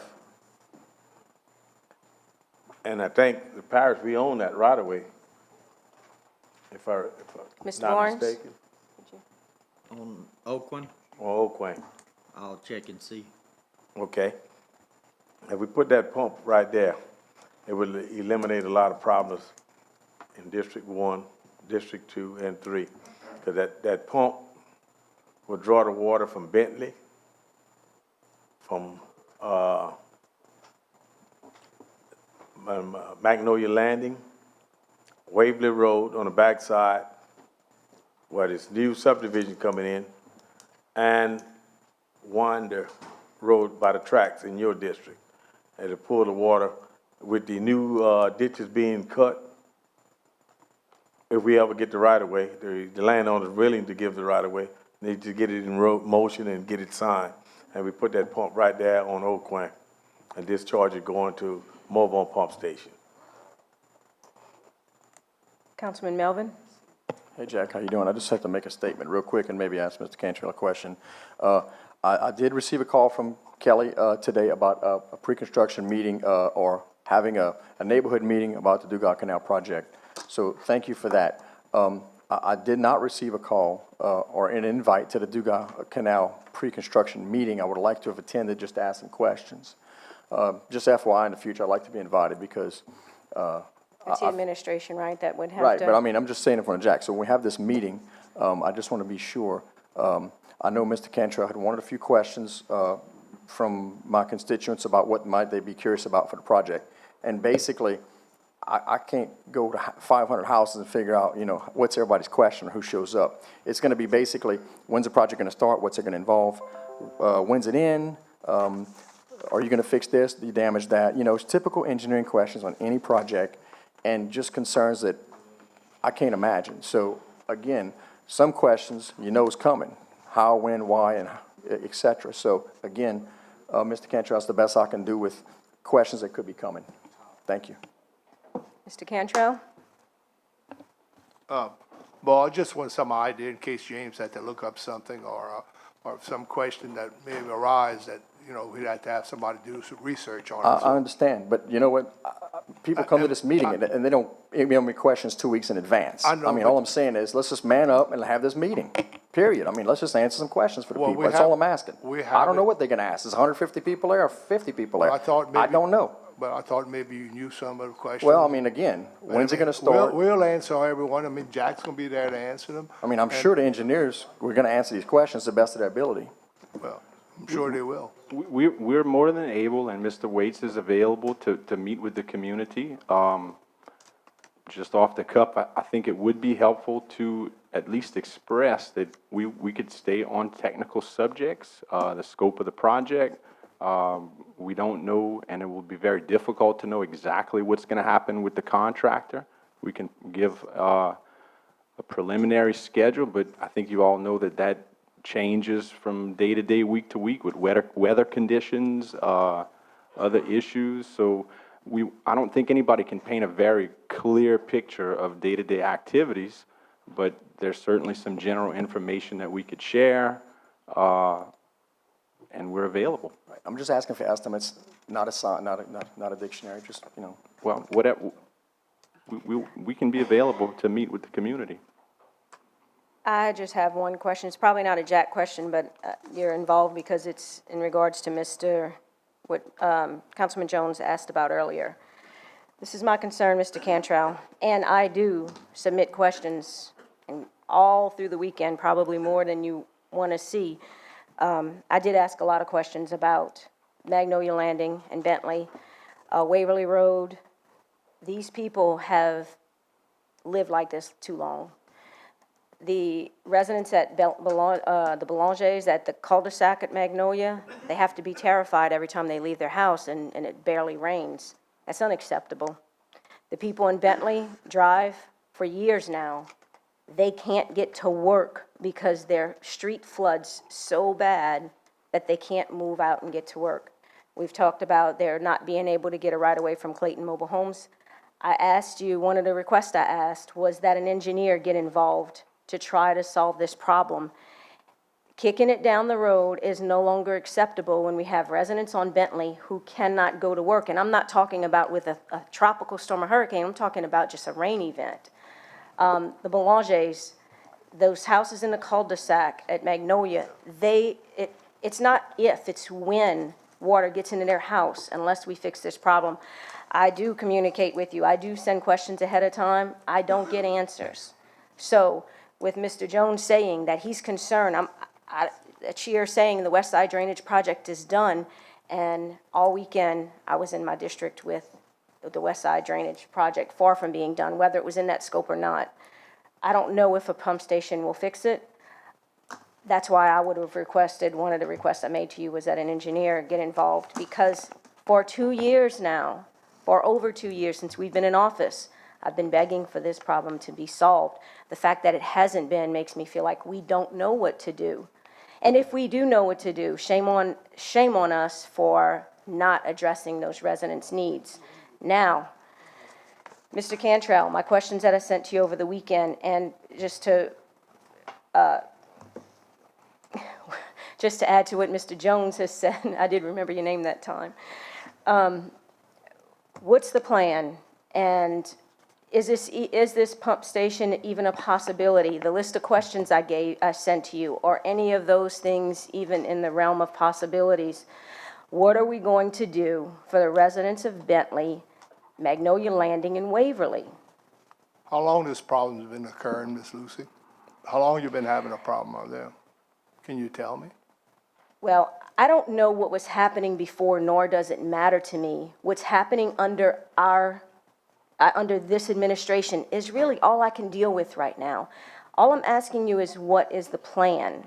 I'm not asking you to go back and blame and point fingers, and I understand the development and things that happen.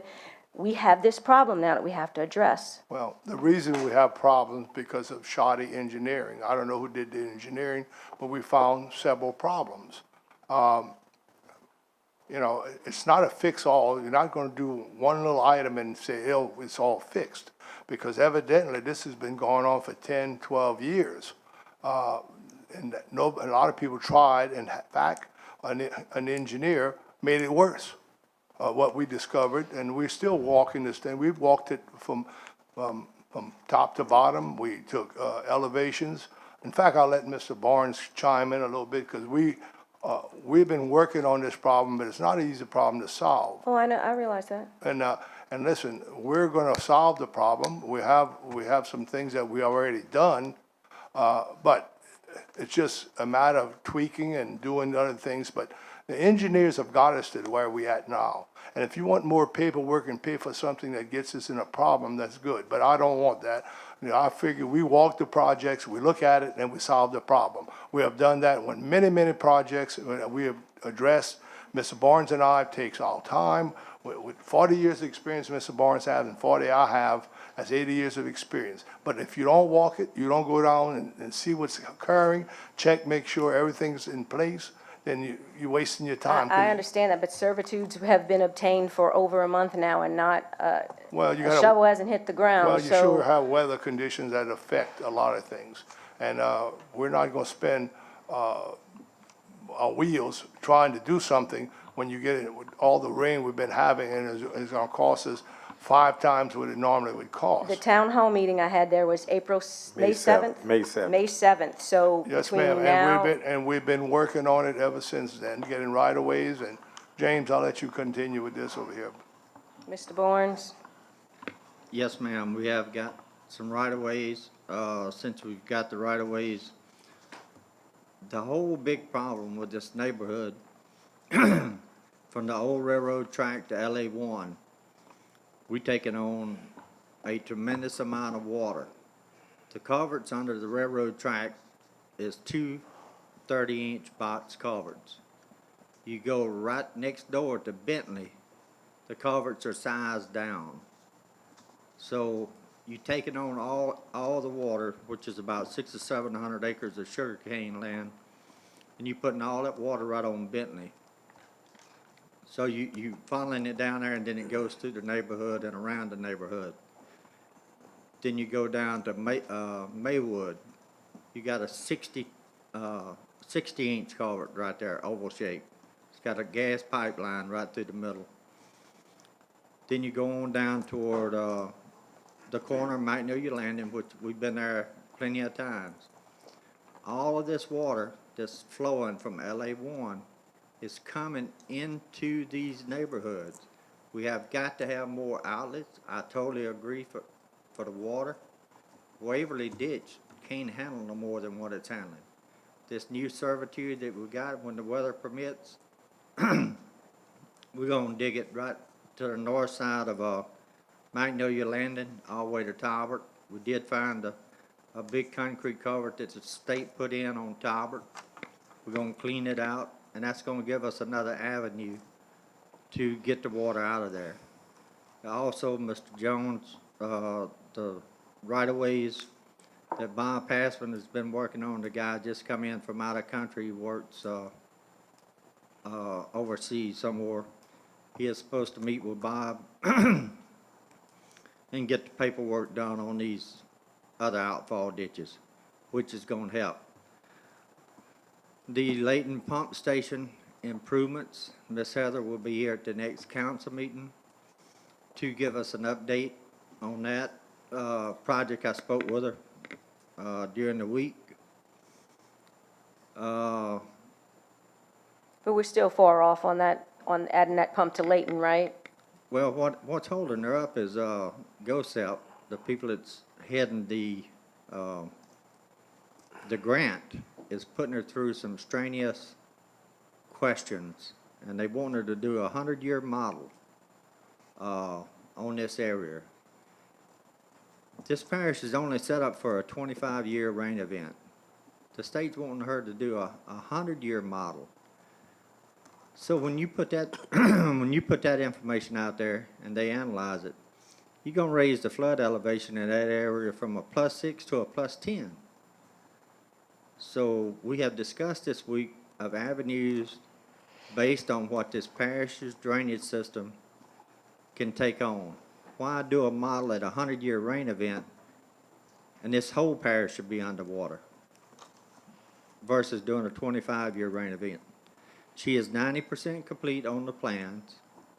It's going to include a pump, another 48-inch pump at Layton, and it's going to be improving drainage.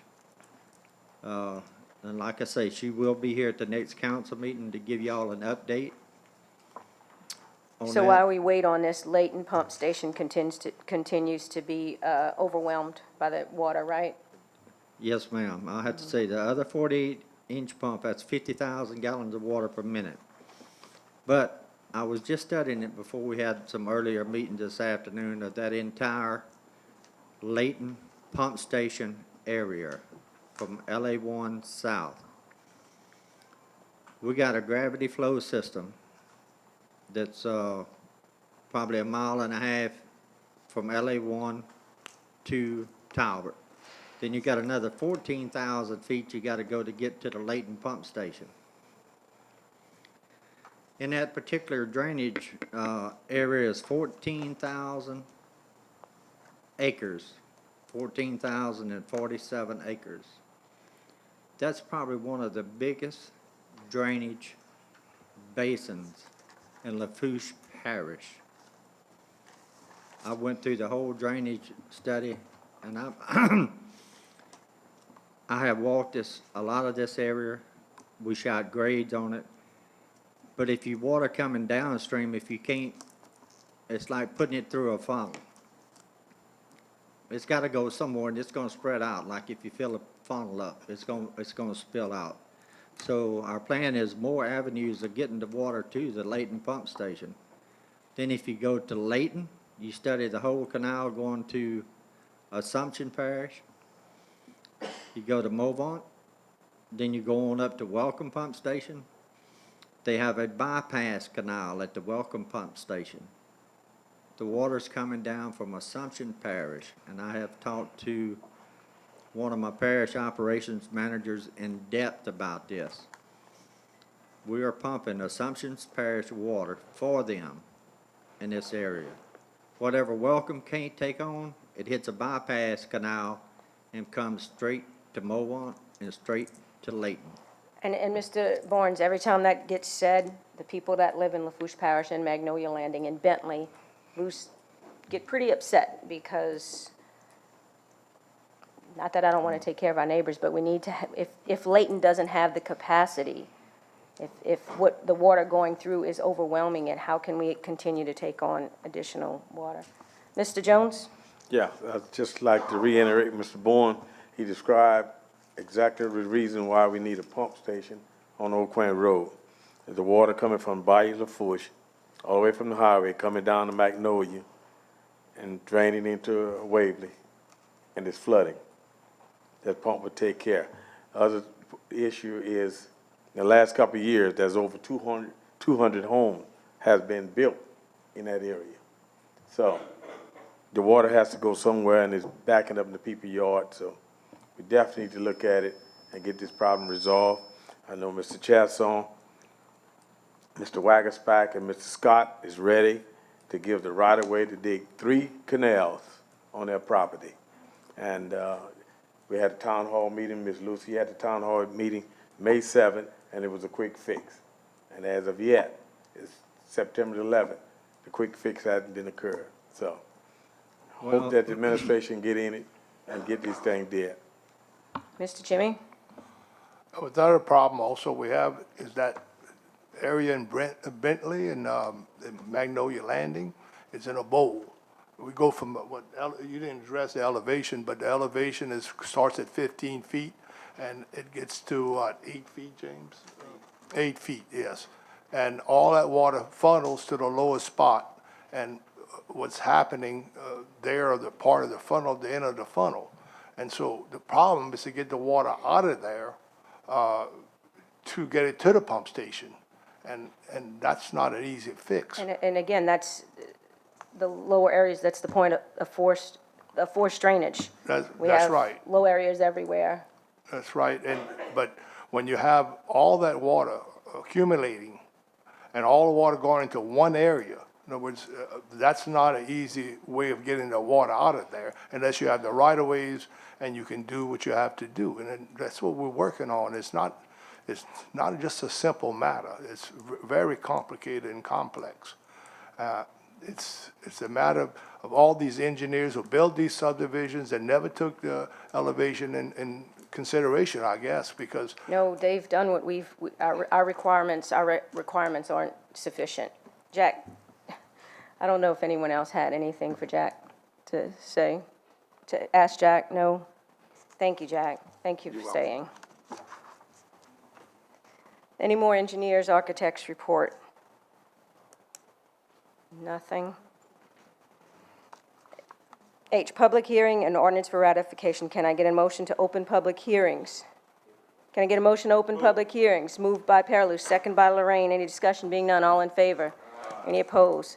Passes 9-0. Public hearings open. Number 13, ordinance amending and reenacting ordinance number,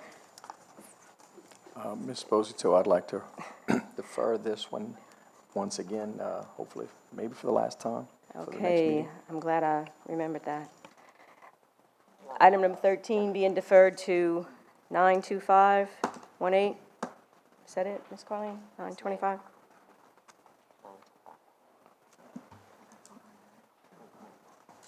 Okay.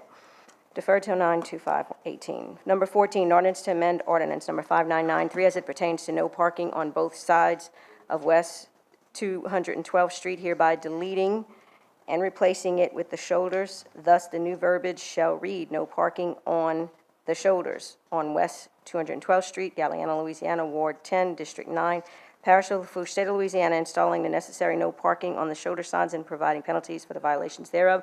Moved by Councilman Lorraine, second by Bourgeois. Any discussion? Being none, all in favor? Any opposed? Passes 9-0.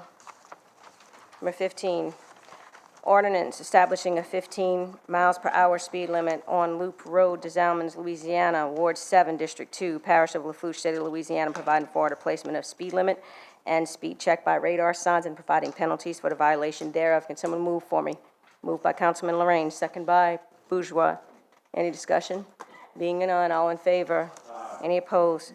Passes 9-0. Number 16, ordinance amending ordinance number 6019 that amended ordinance number 5991, which adopted the 2018 Operation and Capital Budget for the Lafourche Parish Council, as well as setting the salaries of unclassified employees as provided for by Article 5 of the Lafourche Parish Home Rule Charter. Moved by Councilman Melvin, second by Bourgeois. Any discussion? Being none, all in favor? Any opposed? Passes 9-0. Number 17, ordinance amending ordinance number 5830 and reenacting Chapter 22 of the Lafourche Parish Code of Ordinances as it pertains to land development, authorizing the parish president sign, execute, and administer any and all relevant documents. Can someone move for me? Moved by Councilman Lafont, second by Parlou. Any discussion? Being none, all in favor? Any opposed? Passes 9-0.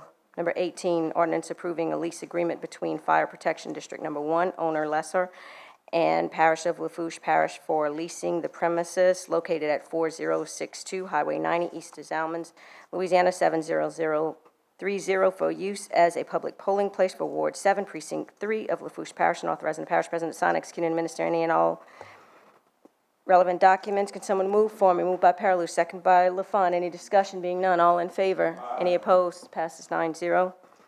Number 19, ordinance amending Chapter 2, Article 2, Section 2-36 of the Lafourche Parish Code of Ordinances to change the polling location for Ward 7, Precinct 3, Vivian Carmerdale residence to Fire Protection District Number 1, to further establish the effective date of same and authorizing the parish president to sign, execute, and administer any and all relevant documents. Moved by Parlou, second by Grow. Any discussion? Being none, all in favor?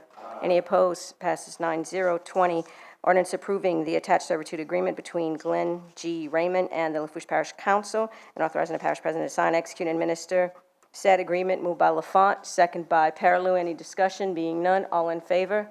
Any opposed? Passes 9-0. 21, ordinance approving a non-warranty cash sale agreement for property adjudicated to Lafourche Parish Government located at 124 East 125th Street, Galliano, Louisiana, 70354, assessment number 810-227-4700 for a minimum amount of $4,675, and authorizing the parish president to sign, execute, and administer said cash sale and any and all relevant documents. Moved by Lorraine, second by Parlou. Any discussion? Being none, all in favor? Any opposed? Passes 9-0. Number 22, ordinance providing for 20. Mr. Lorraine, I'd like to say something, but I need to pull it. you want to pull this item? You want to say something first? Yes, I just want to say that they were looking at taking $1 million out of the BP funds, out of the solid waste, and put it back in BP. I think that's the biggest mistake that was ever made. You don't take money out of a fund and ask people to give you money for the fund. I don't know where they were going with $1 million, but we done spent $3 million of BP money in garbage, and it looks like we're going to spend the rest of it in garbage. I think it needs to stay there until after this election and see what we're gonna do. You don't take it and say, I want you to give me more money. Come on, man. I don't know who did this, who made the mistake, but this was $1 million mistake. Whoever made this mistake should hit the door as far as I'm concerned. And I'm not gonna point the finger at who did it, but somebody did it. They duplicated it. Mr. Cantrell, any comment? No? Oh, Mr. Aberdeen? The whole issue of this $1 million is this was money that was moved to the solid waste fund, I think in 2017, which was needed to cover the deficit in that fund in 2017. This is just a bad timing of the way this has had to be done on the accounting. One of the entries was made incorrectly.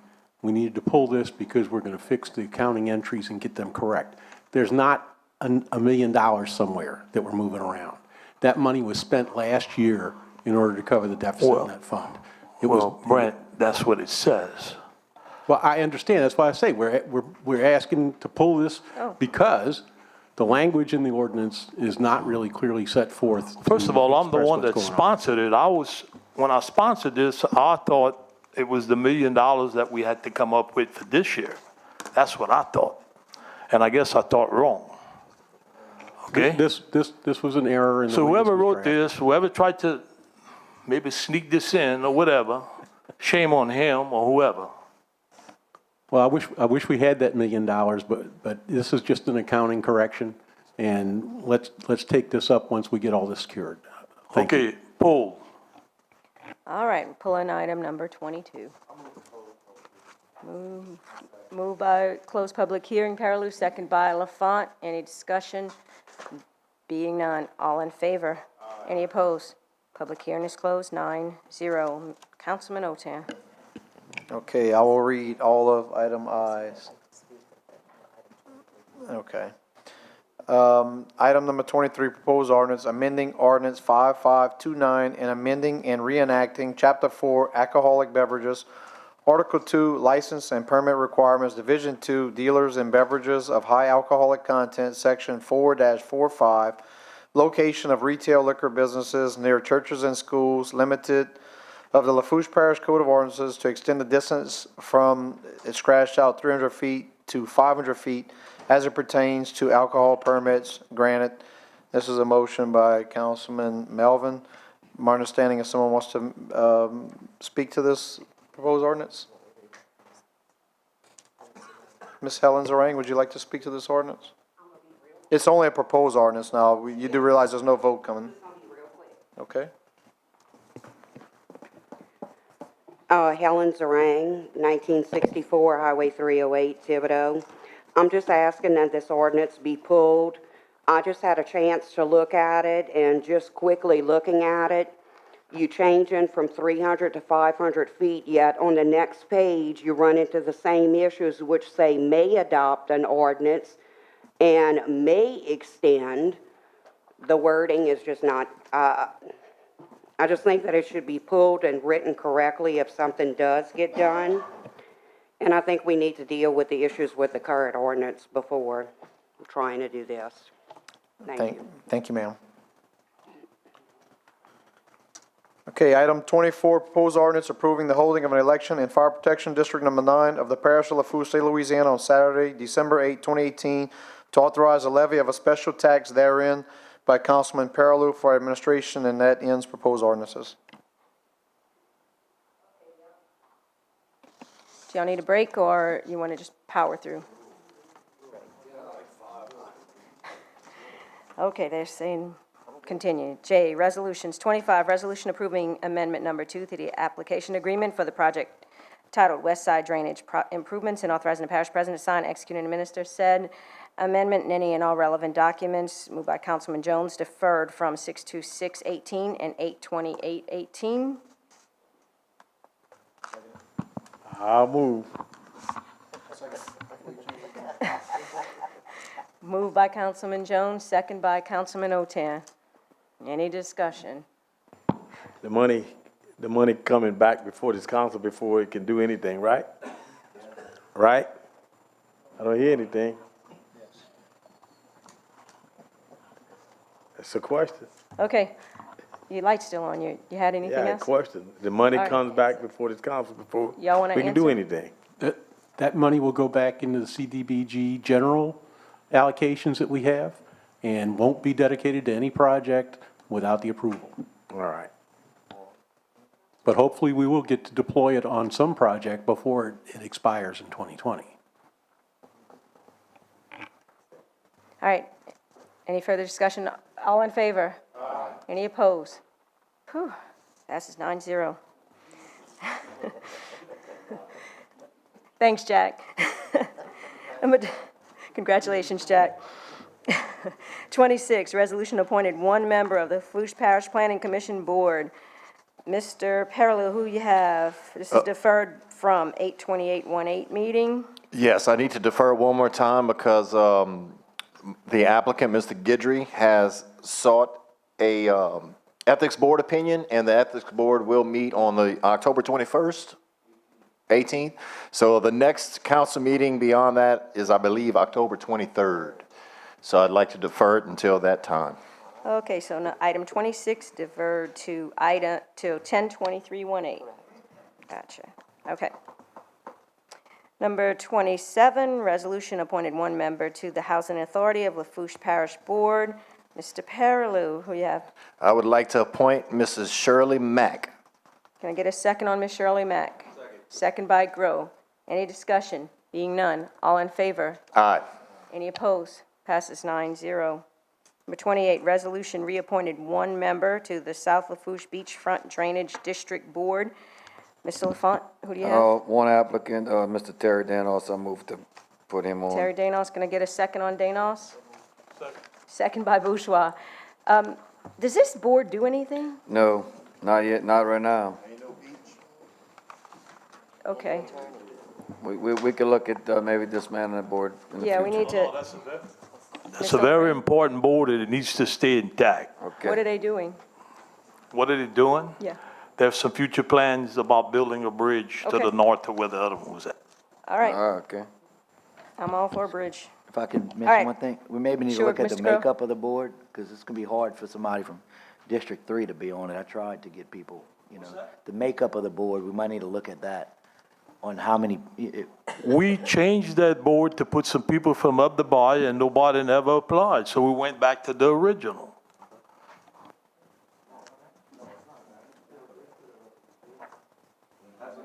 Put your mic on, Mr. Lafont, so we can hear what you're saying. It's still, there's two from the out to the 10th, well, it used to be only 10th ward, now it's two from north to, I think so. Mr. Lorraine? But it's not on the agenda tonight, so we'll Okay, discuss so, another all time. right. Mr. Lafont, did Terry Danos, we had a second already on that, Bourgeois? All right, all in favor? Any opposed? Passes 9-0. Number 29, resolution accepting a low quote of CanDoc in the amount of $19,989.20 for the purchase of a floating dock for the Leighton boat launch, and authorizing the parish president to sign, execute, and administer any and all relevant documents. Moved by Gross, second by Perilou. Any discussion? Any discussion? Mr. Lorraine? Yeah, I see that project code 18031, that's where the fund is. Is that the parish-wide recreation funding? Mr. Groh? yeah, we put that in there, last budget as an amendment.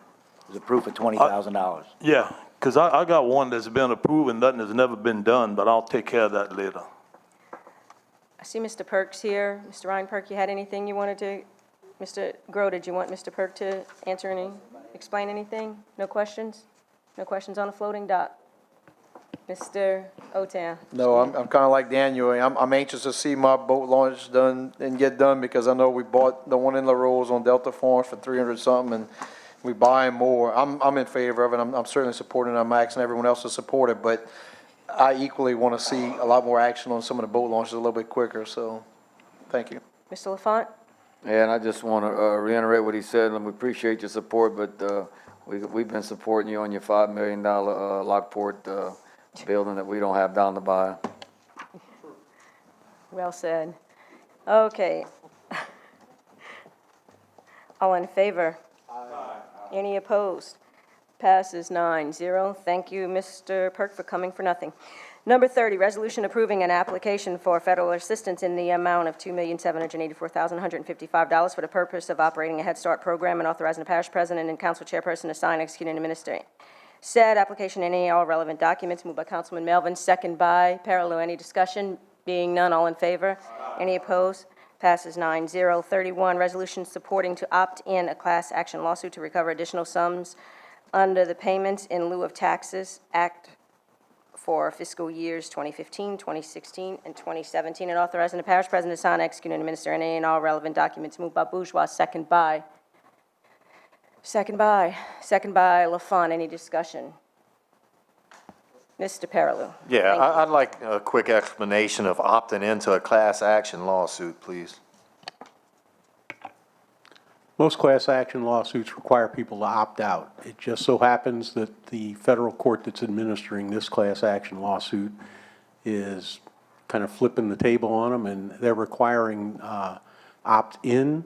And the main reason for that is because this is a class action lawsuit which represents government entities, just like we have here tonight. And for the most part, you can't imply on these government entities that they're in unless they opt out. So this is really in compliance, or to assure compliance with the local regulations, rules, and laws with regard to making sure that litigation is in fact authorized by the proper authority in the entities, the government entities, which are entitled to these tax payments. And who is the target of the lawsuit? It's the federal government that for not distributing certain tax monies that local governments are entitled to. Have we ever done this before as a parish? We've not filed a lawsuit on that, no. So we're setting a new precedent tonight by suing the federal government? That's all we're doing is opting into a lawsuit that's already been filed against the federal government. And in fact, the representation of this is being handled by the class action attorneys. I think it's in New Mexico or Arizona. Okay, I just kind of I find it odd that as a parish, we're opting into a class action suit against the federal government, but it is what it is. Well, we don't have to, but we got two options. Either we just walk away from the money, or we would have to fund our own claim against the federal government, which would require us to hire our own attorneys. What kind of money are we alleging the federal government withheld from Lafourche Parish? They still have to do calculations on that. I do not have the calculations on that. So we don't know. We're just kind of grabbing for cash. We don't know. The only thing that we're aware of is that we are one of the entities that the federal government has identified as a claimant. All right, thanks. Lafont? Yeah, I went to do just a little research on it, and he's correct in saying that it's some taxes that the government withheld from certain counties and parishes and government entities that these attorneys are saying that are owed to us. So if we opt in, we have a chance of getting a few dollars. If we opt out, we'd have to hire our own attorney to get money. Otherwise, we don't get any money if they do decide. After doing research, it doesn't say that they don't even know the amount that they're looking for right now. But, I'm not one for suing. I've never been. But when the federal government withholds funds, just like they withhold our all royalty funds, I think that it's time for us to get into this and get involved and maybe do get our fair share of some of that tax money. I'm in support. Mr. Parallel? And one last question. Opting into this class action lawsuit, would there be any cost to the taxpayer of Lafourche Parish? No, this is done entirely at the cost of the class action attorneys that are doing the representation. And as is the rule in all class action lawsuits, the court awards additional amounts for the costs and expenses and legal fees. So we would have zero exposure to any costs. Councilman O'Tare? Would there be any negative impact in the future for any type of funding because we're joining into this class action? No, this is just limited to the 3 years that are a part of this class action. Hopefully what this will do is the federal government will decide to just comply and distribute the funds to us the way they're supposed to in the future. And this is just like every other dispute we have with the government, whether we're trying to get offshore revenues, or we're trying to get them to give us more CDBG grant money, or or damages for repairs from a hurricane, from FEMA, whatever it is. I mean, you know, we constantly have disputes with the government. Just, this one just has gone to the point where there's a class action lawsuit. Okay, anything else? I just got to agree with Councilman Otam, I'm a little bit concerned. We don't have enough information. We don't know how much money. It seems like a cash grab, and I'm not going to support it. All right. All in favor? Any, Mr. Lafont?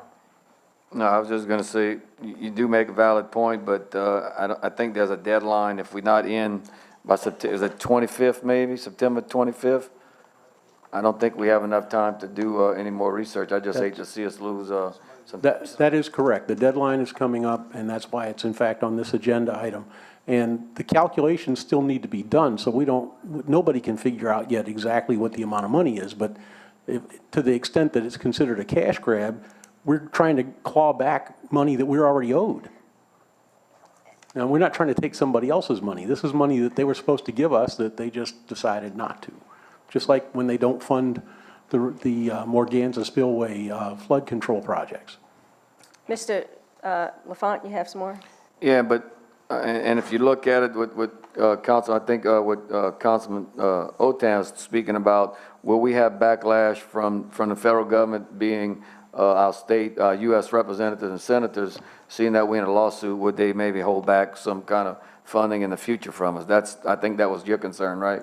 Mm-hmm. Mine as well. Parallel?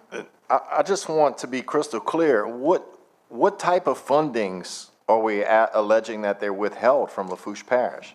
Mr. Abity? What type? I mean, not Yeah, amount. I'm just saying, where did they cut on us? I understand the question. The amount, it's taxes in lieu of property. And this has to do in large part with federal lands and with federal mineral revenues.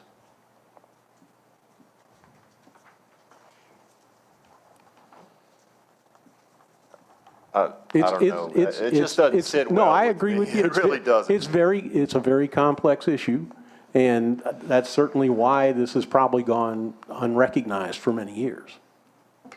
Right, and I'm assuming with your attorney background, did they approach us and say, come on, jump on the bandwagon, or did you find this out somewhere? I mean, he isn't the legal counsel. Yeah, I was going to say, as you know, I'm not the legal counsel for the parish, but I understand. Asking you as a legal counsel. Right. I'm just saying, Right. something like this has never been brought to this council before, so, I mean, it came from somewhere. What they did is they had to send out notices to each of the parishes and counties, which were identified in the information received from the federal government as entities that would have been entitled to these payments, but to whom the payments were not made.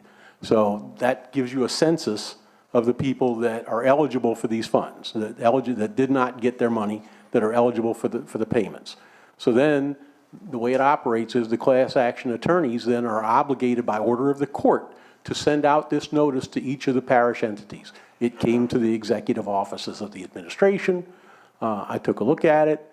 It's a legitimate class action lawsuit, and in fact, like I said, I thought it was interesting that they recognized the obligations of the various local entities to have proper authorization to be part of these lawsuits, and so they actually reversed the process, and instead of having a forced opt-out, you had a forced opt-in. Thank you. Anyone else? Mr. Lafont? Do you have would you happen to have the email or the paperwork that the parish received letting us know that? That might help. I have it, but I don't have it with me tonight, but I do have the whole packet. Yeah, that might have been something good to have in the future, with this to look at, just for the future. Actually, I thought that was included with the resolution that was submitted. Yeah, nothing like coming in right under the wire on this. Okay, y'all ready to vote? All in favor? Aye. Any opposed? Nay. Hands for nays? Yay. Hands for yays? Yay hands. Yay Lafont, Lorraine, Gros, and Bourgeois.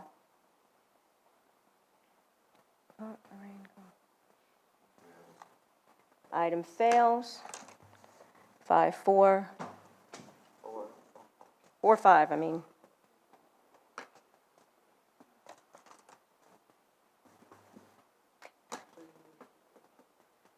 Okay, item number 33, resolution and approving an agreement. Y'all want to pay attention a minute? Resolution approving an agreement between Weimer Grove Flores LLC and Lafourche Parish Government what's that? Did I miss one? Oh, shoot. 32. Resolution requesting the Louisiana Department of Transportation and Development, DOTD, to consider installing a flashing light at the New Chackville Elementary School at 450 Highway 20, Thibodaux, Louisiana, and authorizing the parish president to sign, execute, and administer any and all relevant documents. Can someone move for me? Moved by Paraloo, second by Otan. Any discussion? Mr. Borns, I think you already found out that this is a permitting process that the school board would have to go through, right? That's correct. So the point of this is, did anyone speak to someone from the school board? About the permit, about applying, or Mr. Borns? I think I sent an email, I had to research that, Miss Lucy. I believe I forwarded some information on to the school board. Okay. Any further discussion? Being none, all in favor? Any opposed? Passes 9-0.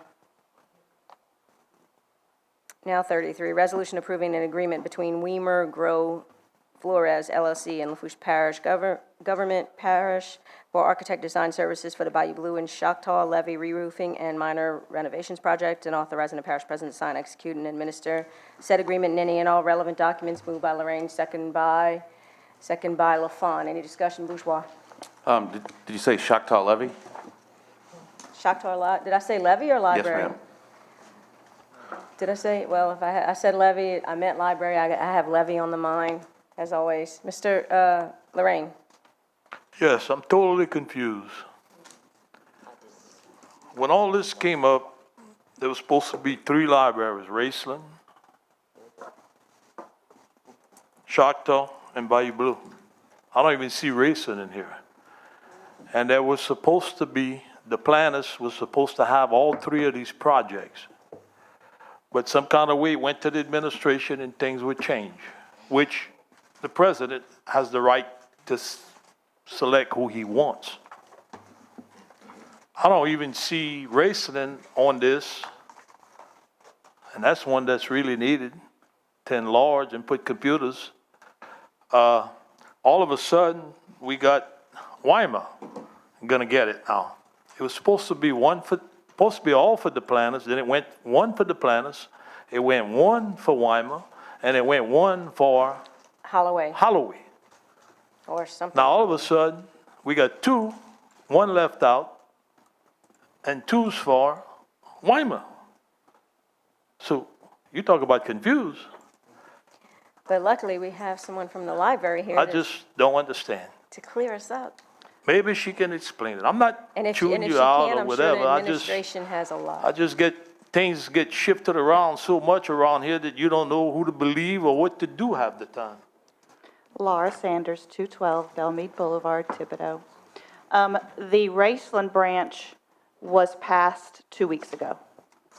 Yeah, but you didn't have a board meeting. No, we had that was all decided by the board previously, and we had been waiting. Because I don't miss too many of your meetings. You didn't miss anything. All of that was decided at the last couple of meetings, and we had Duplantis look at everything for us. We were under the impression from past administrations that our library board was the one that chose the architectural group. I found out since then that it is not the library's board's responsibility to pick the group. It is the parish president's job to pick the groups. He selects. Yes. And the council approves along with the library board. Correct. Okay, but it was the planners that was supposed to get all of them. Yes, well, Right. Duplantis is the one that was hired. He worked on it. Yes, He that worked on is correct. Yes. Okay? Yes. Then things change when Yes. it came to the administration. Yes, Then it was supposed to be 1, 2, 3. that is correct. And 1, 2, 3 is gone, and now it's 1, 2 for one guy. And the planners is gonna come in maybe later when y'all looking at renovating the Thibodeau Library. And it's like I said the other day, I don't want a $200,000 project if I can get a $3-4 million project. And that's where we're heading, and I see it. Not everybody up here sees what I see because they don't attend the meetings. And I did not, nor did the library board, promise Duplantis any work. No, I'm not saying that you did, but maybe somebody else did. And I don't know that. I was not told that. What happened was Mr. Cantrell wanted to split the big project apart and give it to 3 different architectural firms. Right, that was the thing to do, but then that fell apart. Yes, that fell apart. Duplantis came to my office the next day and said that they were bowing out, that they did not. Because he met with somebody in the administration, he said, go for the big one. I'm not saying it was Jimmy, but I know who it was. And I don't know anything about that. That's I know. not for me. Now, then it was going to be the 2 groups, and there was contract issues with Holloway, and Right. I think Holloway's issues was supposedly the way the contract was written or whatever. I mean, we got burnt by one architect. yes. And my understanding with Mr. Holloway's contract was that there, and the administration can certainly speak to this better than I can, there were issues with not having the right amounts of insurance. There were also some smaller issues if he got the contract and then let's say it stopped for whatever reason, he still got 30% of the total. Right. If we had anybody come in and assist us, whatever their bill was, he got paid 30% of that bill. It was basically an open-end contract, which that's what happened to the previous architect that built all the libraries in the parish. He had the sole control of everything. And my understanding is there were meetings with him and Mr. Abity. They tried to work through those issues. The issues, I guess, were not resolved, and Mr. Right. Abity told me that they were not going to be given the contract. They were just going to go ahead and let all of the remaining of the 3 parties, which was the Weimer Group, do all of it. So who got the Riesling? The Weimer Group, that was passed here 2 weeks ago. Okay. Mr. All right. Melvin? Does that I just- explain it? I just can't keep up on how changes are made so quick around here. The board, what I understand is the board doesn't get to choose who Well, the you can firm is. recommend. And we had Duplantis Design Group do all of that, and Mr. Cantrell's office stopped it before it came here to you all because we weren't allowed to pick that. I talked to my library board president. He said, you know, if we're not allowed to pick, then we have to defer to the parish president. Because he wanted to me, do the right thing by sharing it with 3 different ones, and now all of a That was sudden my it's understanding. one that gets it basically all. Because the other 2, for one reasons or another, have backed out or are no longer. Okay. Okay, Mr. Melvin? Well, sometimes in these engineering firms, it's my understanding that, you know, with all the jobs they have, you might be spending more money to break it up for 3 rather than just let one have it, simply because, I mean, is it worth their time to split 150,000, you know, each 150? And that was what Duplantis Design Group came and talked to me about. They just didn't feel it was a big enough project to be splitting, and that's why they bowed out. And that's their choice, correct? That's their choice. I mean, that's their choice. It's a That's free their- country, last I checked. That's their choice. Anything from the administration? All right, y'all ready to vote? All in favor? Aye. Any opposed? Passes 9-0.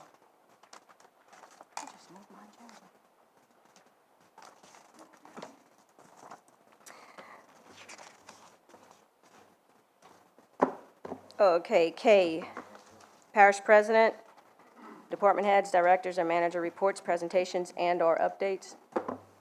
Let the record show Mr. Lafont stepped out at 7:16 p.m. Let's see, 34, representative from the Department of Public Works to present a monthly report as per ordinance 6036. Mr. Barnes.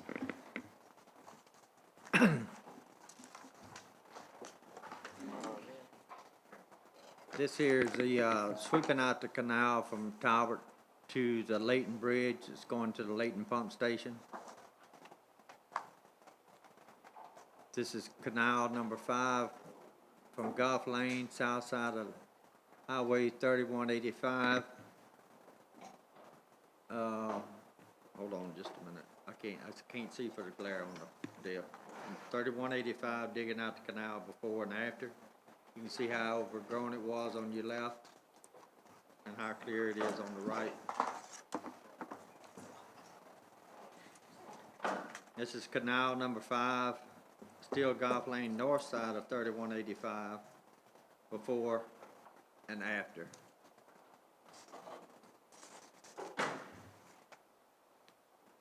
J. David Bergeron Road, digging the ditch that drains, it says, it's supposed to say drained areas that follows sewer plant road.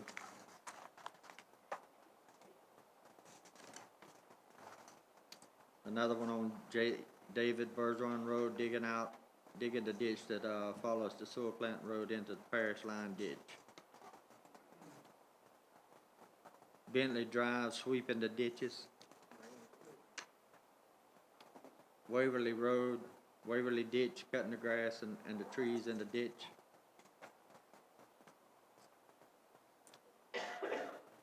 Check Bay North Levee, cleaning the levee.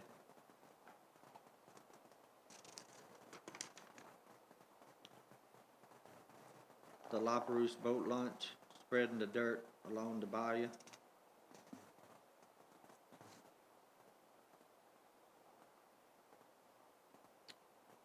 This is still on the Lafourche recreation area, repairing the bayou side. Manchester Manor, sweeping the ditches. Mr. Borns, how far did we get on that other issue you're working on with Manchester Manor? Any progress in that area? Yes, ma'am. We're working on the outfall ditch in the back, still clearing it and working on the outfall ditch to get to the canal that Drainage District number 5 did. So there's machines out there right now. You just don't have any pictures up, is that what you're saying?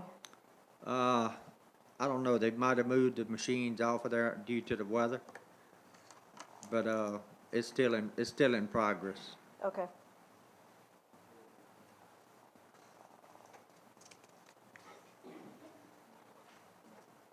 This is East Camellia, sweeping the ditch from Tanner Street to the pipeline, cannot cross the pipeline. Crossing north, removing the brush along the ditches behind the houses. Crossing north, cleaning the drainage ditch behind the houses.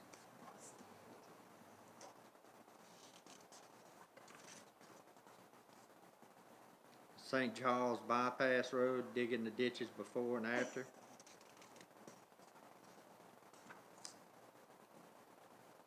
Jennifer Street, the new signs installed at the end of the street.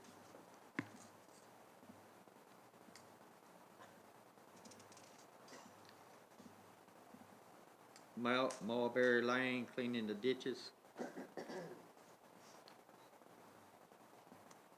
Bellevue outfall canal, sweeping out the outfall.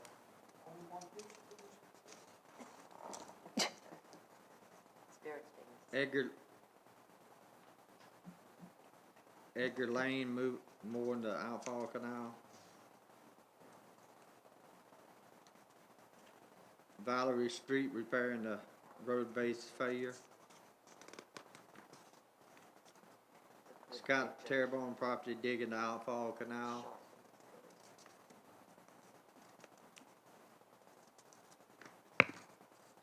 West 52nd Street, sweeping the street ditches.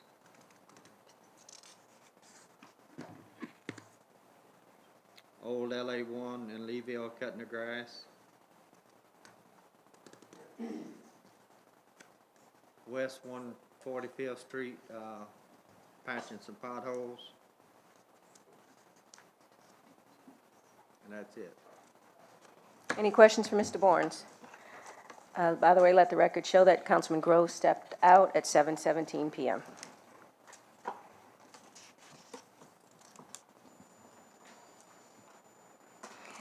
Questions for the administration? Anything else? Mr. Lorraine? Yes. We have a walking trail track behind Lady to Sea Hospital. We've been talking about that for years. It's in the budget, $20,000 for repair. Mr. Barnes came out and checked it the other day. It's not his responsibility because he's with DPW, but I thank him and Nick for coming. So when are we going to get some repair work done there? The money's in the budget. I hear some of these other councilmen, the money's in the budget and it gets fixed.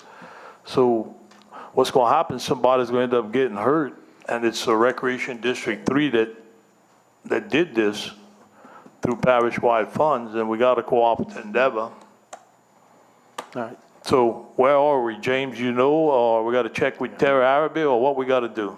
Mr. Abady? Okay, I actually spoke with Terry Araby about it today. The main problem there, the main obstacle is we can't go do any repairs to it at this time because the lease is expired, and therefore we'd be spending parish money on private property. So we are engaged, and in fact, he's meeting with them to work on working out a new solution. Well, if the lease is expired, we need to get another lease. If somebody dropped the ball, we need to get it done because people use it. Yeah, that's what I And just it's said, we're so working easy on to it. get a lease agreement. All you got to do is go to the Board of Commissioners, get the thing renewed, and come back to the council, get it renewed, and it's a done deal. I mean, I'm not going to hear the lease is expired for the next 3 years. Well, I hope not. But I thank you because you I just found became out the about it. administrator, and I see you're going to maybe get something done. Yeah, I just found out about it. Well, I'm working on it. As soon as we can get a lease in place, we'll be out, it'll be moving forward. I hope that, hopefully, maybe we can have a lease on the next agenda or the one after that. Well, they meet once a month, the board, so we need to get, whatever we need to get from them, let's get it and bring it here, and let's do what we got to do so we can fix this. Somebody's going to end up getting hurt. Well, I agree, we need to get it fixed, and the only thing I can say right now is since it's not ours, because the lease is expired, if somebody gets hurt, fortunately, I don't really think that's our problem. But that doesn't address the issue that we do want to get this recreational asset back in service, and I've got people working on that lease as we speak. Well, that sounds good. Thank you. Mr. Perilou? Yes, I have a question about submitting projects for FY19. Do we have a deadline for that? I have a project in Raceland that I need to submit. It's at the Raceland Rec Center, which serves as a hurricane evacuation center, and we need to make some improvements to that building for that very purpose. So who do I see? Who do I speak to? How do we get the ball rolling on that request? Mr. Abady? Mr. Lasang is kind of taking the point on getting the budget together with Mr. Hemel. So I would recommend that you probably talk with Carol Hemel or Mr. Lasang if you choose, and CC me on the communications. Let's get on it, because we're working on getting this budget pulled together. It's got to be submitted very quickly. Is there a deadline? That's the main question. Well, the deadline for submission, I believe, is in about a month. So I would tell you that in about a month from now. Okay. So I would tell you that the deadline to get the capital projects in, or these projects you're talking about, is basically now. So someone's going to be sending us a timeline pretty soon, I guess, as far as I haven't seen anything. budget That's why I was purposes. asking. I've looked at some of the preliminary budget materials, but they're doing some fine tuning on it now. Obviously, operational budget is what we're working on the most, but the capital budget is also under construction. So let's get it pulled together. And I have a follow-up, not a follow-up question, but a separate question regarding the garbage tax. When is that on the ballot? That's the November 6th ballot. Okay, so it's November 6th. And from what I understand, we spoke earlier, and the parish is going to be in an attempt to put out information to the public to let everybody know the pros and cons, a vote no and a vote yes on that tax. and how it affects the parish as a whole. Yeah, we've put together a package of materials. We're also going to go live on our website on the 13th, which is in 2 days. We have a plan for a continuous, for lack of a better word, campaign to distribute the information to the public and to the community leaders. And we welcome any help or contribution to the effort that anyone on the council, or for that matter, anybody in the community would like to make. This is very, very important for the parish. It probably has, it's one of the most critical issues we face this year in terms of being able to have a sustainable budget. So I would say that this needs to be a very, very high priority for all of us. Okay, and can you give just a really quick synopsis of what is on the ballot for that day? It's a tax to roll back, to roll forward a tax that was already voted on by the people, right? Just to give a quick, because I know people are watching, they might not know what we're talking about. Yeah. Well, the terminology, whether you call it a roll forward or a reinstatement, technically, I think we've been calling it a reinstatement. But what happened is, I believe, Mr. Lorraine, if I'm correct, it was in 1986, the voters passed a 1 cent sales tax to fund solid waste and what we call the garbage tax. And that went along for about 10 years.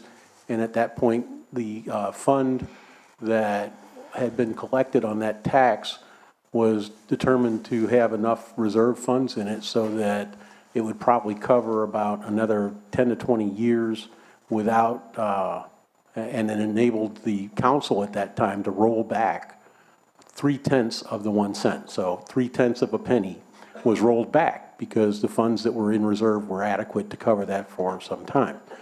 Now, we've been, the predictions were fairly accurate. We actually managed to get a little further down the road than they originally thought. But now we're at a place where we all know that the funds in the solid waste fund are insufficient to cover the actual cost of collecting the garbage and providing that service for the people of Lafourche Parish.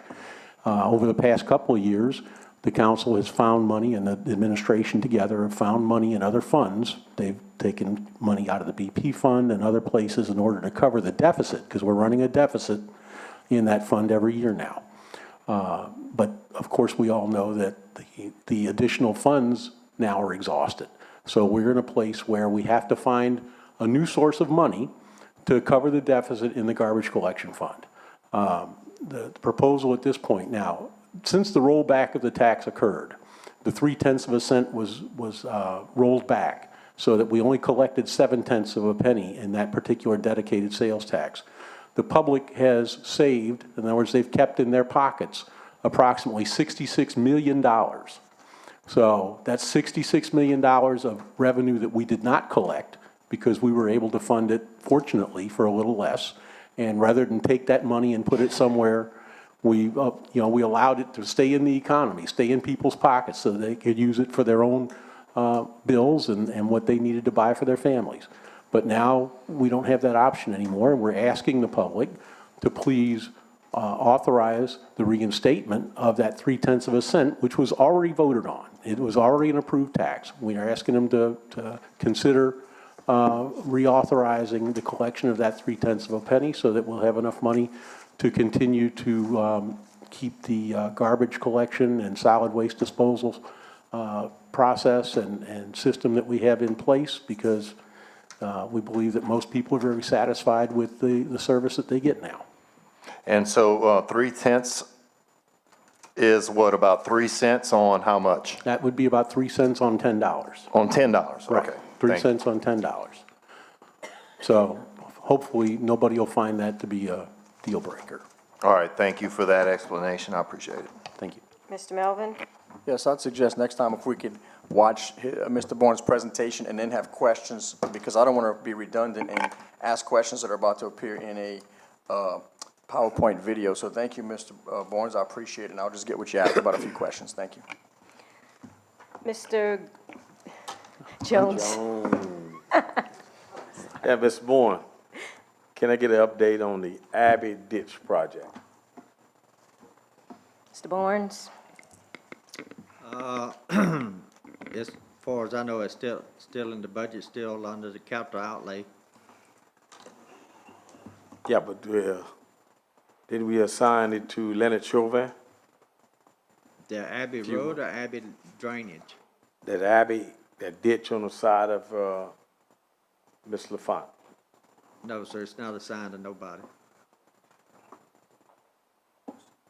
We're gonna have to research that, look in the records tomorrow, because I think we had a resolution to do that.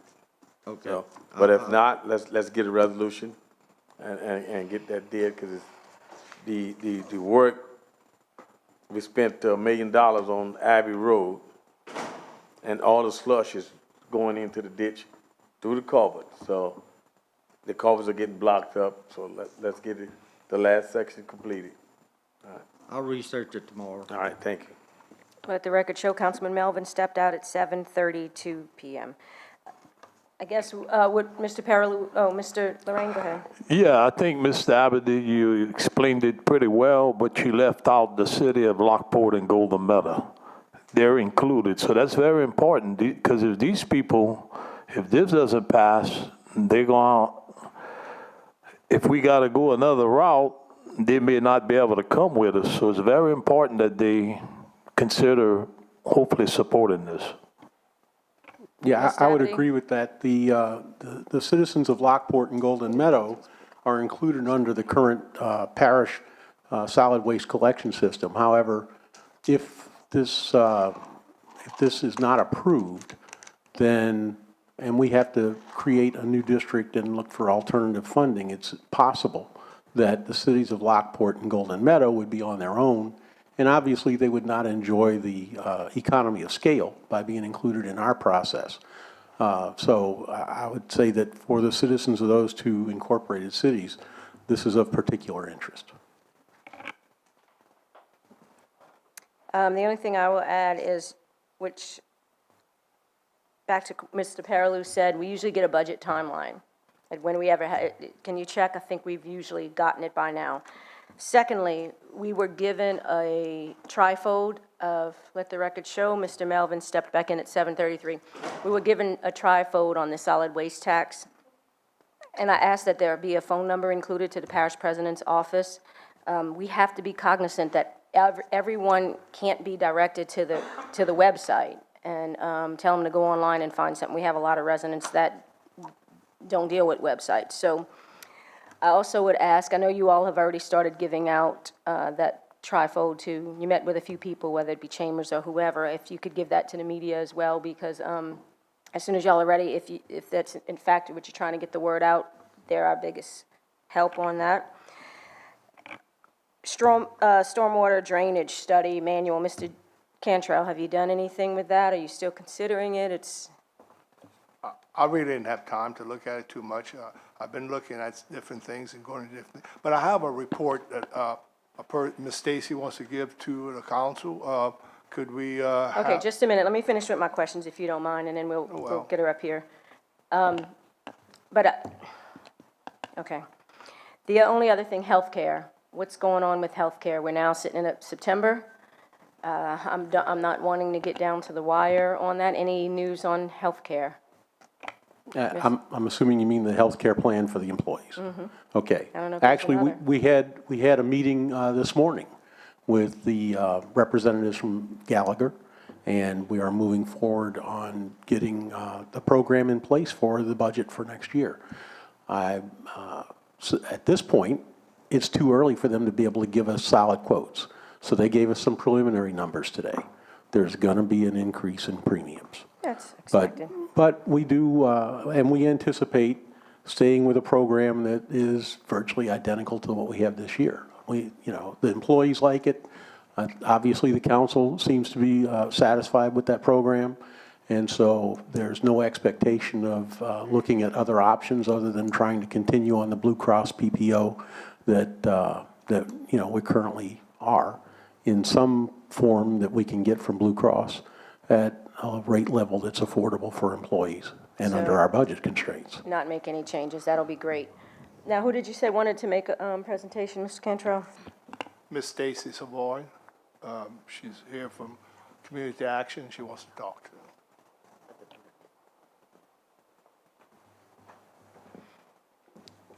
And by the way, Ms. Carleen, can you forward that to all of us? She just found an email on a budget timeline, so I don't know how all of us missed it, but in April, it was sent out? April Wow. 23rd, it came from Mr. Carroll, email. Okay. Okay, good evening. My name is Stacy Savoy. I live at 511 Dax Place, Thibodaux, Louisiana. I'm currently acting as the CCFP Coordinator and Community Action Interim Director. And Mr. Daniel and Mr. Jerry had some questions at the last council meeting about the agency and what the agency is doing, so I'm here to address those issues. And I'm just going to ask for future references, Mr. Jones, Mr. Daniel, and Mr. Cantrell, that we keep this, everything going through Community Action Advisory Board before we bring it before this council, but I'm here to answer the questions, so we're going to move forward this time. The question I had, Mr. Chair, the question I had was they brought the workforce here to the council, and it didn't go through the advisory board. The advisory board need to have input on all things, go through community action. Circumventing the system with the advisory board, you're jeopardizing the funds. Mr. Cantrell stated to some of the members on the board, he didn't need the advisory board. I got a call that you yourself, so that Mr. Jones has nothing to do with community action. The council has nothing to do with community action. The advisory board has nothing to do. It's run by you and Mr. Cantrell. So that's the problem I had. I don't know where you got your information from, but you stand to be corrected, because I would never say that. I'm stepping up to the plate to act as a team, and in order for us to run this agency as a team, we're going to need to be team players. We're going to keep this strictly by the rules and the guidelines that's governed by the contracts, as well as this council, as well as the advisory board. So with that being said, one cannot work without the other, and that is not my intention. So I don't know who brought you that information, but they stand to be corrected. And that's why I'm here today to answer any questions that you may have for me. Well, maybe he should have been at the last council meeting because he was here. Well, I'm sorry, I wasn't The informed that I advisory needed to board be here. plays the role. It's no excuse, no excuse. The advisory board did a hard job. They worked well in the last couple of years putting this together. It was running good because two of the employees didn't want to work on a Friday. They blowed up this thing and got with the administration and came up with all this foolishness. And everything is in the air right now. So don't blame this council, don't blame the advisory board. I'm not blaming anyone. I mean, I'm here to you answer got to questions. start right there with the employees. So, And so with that being said, Mr. Jones, I did some research. I'm not here to start a fight with anybody. I'm not here to finish a fight. I'm here to service the people and make sure that the funding that's allocated to service the citizens go out to the citizens. And I'm here to prevent any employees from getting laid off or unemployed, if that's what I can do. I've given minutes from the advisory board, April 17th, where you all had a discussion about community action being open on Fridays. If you turn to the second to last page, I highlighted the old business from the April meeting. There was a discussion with Ms. Freddie concerning Maxine concerns about the office being open and working on Fridays and issues with the computer. Mr. Paul Chiquette had concerns about the office being open on Fridays, asking about the elderly clients, as well as Ms. Freddie stating that the workload is not as much as it used to be, so she didn't see a need for the offices to be open on a Friday. If you go to the March 20th meeting, the advisory board meeting, I highlighted on the last page the discussion from, again, Mr. Paul Chiquette, asking about the agency going from 40 hours back to 35, with the comments from you, Mr. Jones, referring that some council members was unhappy about community action working 4 days and suggested that they go to 5 days. I wasn't in that agency at the time, I don't know. I know that the agency was not working the last 2 Fridays in a row as an effort to try and save funding because we're out of LAHEAP funding, and extend services to everyone who qualify, including the elderly and the disabled. Some clients can come to us while others can't. So we partnership with Council on Aging because they've been taken out of the LAHEAP system and can no longer render LAHEAP services to the elderly at the centers. So we go out to each center on certain days, and we do have a schedule that we work with Marion to service the elderly and disabled.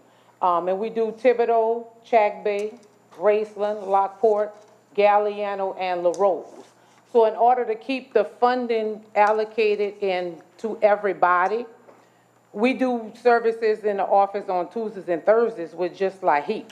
So in order to kind of try to save some of those dollars, we cut back on the amount of hours we were going to be displaying the LAHEAP funding on Tuesdays and Thursdays in order to service the elderly at the senior citizens locations. We've been out of LAHEAP funding for 3 weeks now. We cannot do anything, however, until the Community Action Advisory Board come together and have a board meeting. We have 12 different contracts that needs to be approved, as well as amendments that need to be approved for the agency. I said that in June, when he shut down the Community Action Office behind that foolishness. We knew that. The advisory board knew that. So for us cutting back, the hours been cut on the employees? No, the hours So haven't been they're still cut. getting paid. The hours haven't been cut on the employees, but we cut back the amount of LAHEAP funding we were going to be dispersing on the Tuesday and Thursday in order to be fair about it, to get everybody's service. Is there with any other emergency funding LAHEAP? We have a short amount of funding in LAHEAP, but we cannot use that funding until it's approved by the advisory board and brought before this council. So, and all of the funds that we do have in the system will expire on September 30th. So if we don't use it, it goes back to the state.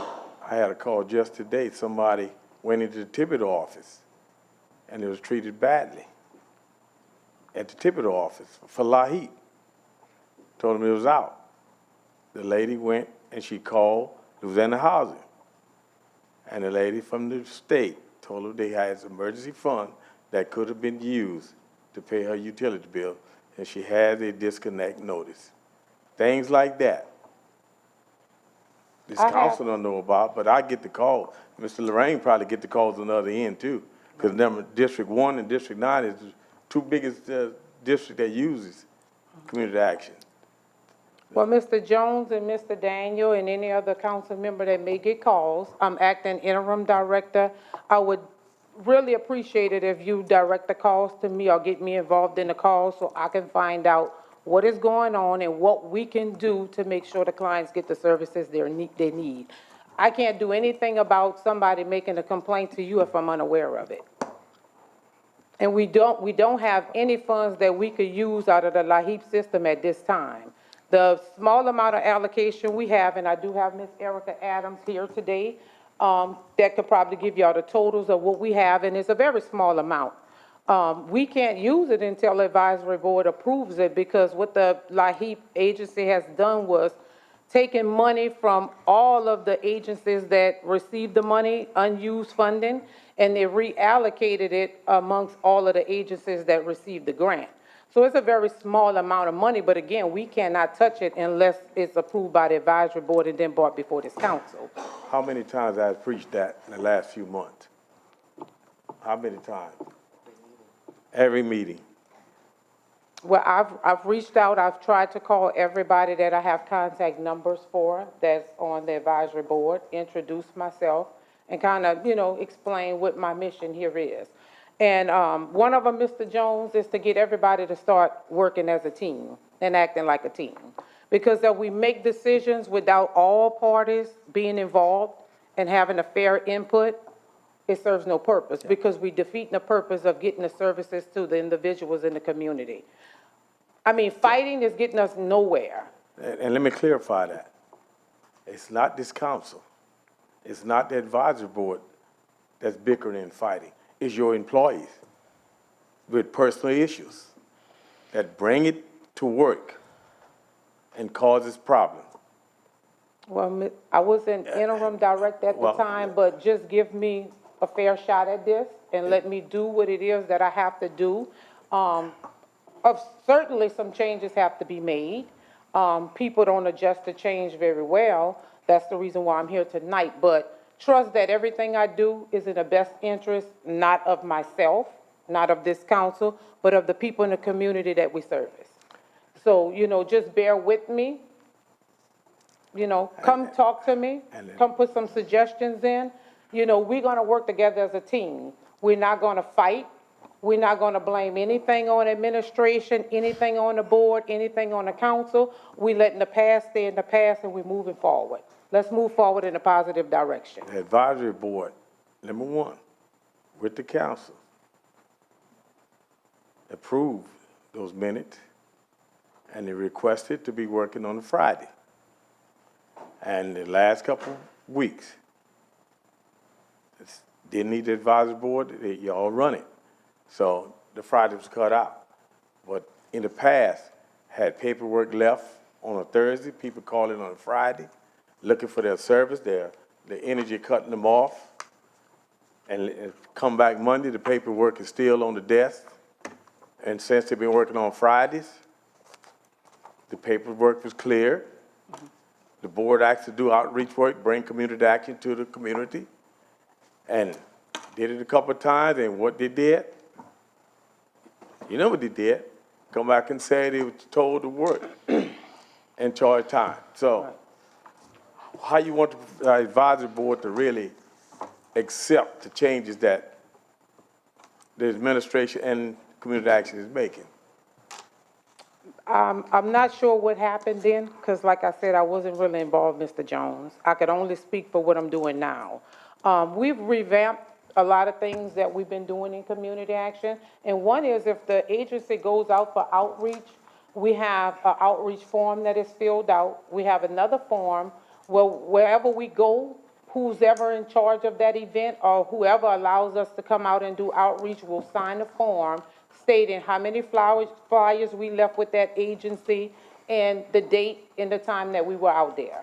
So that shows, our whereabouts. We're not just going out to do what we want to do. We're going out to do what we hired to do, and that is to service the people and to make the people aware of the services that we're providing, in the Tri-Parish area, because I'm speaking based on my program because it works Tri-Parish, not just Lafourche.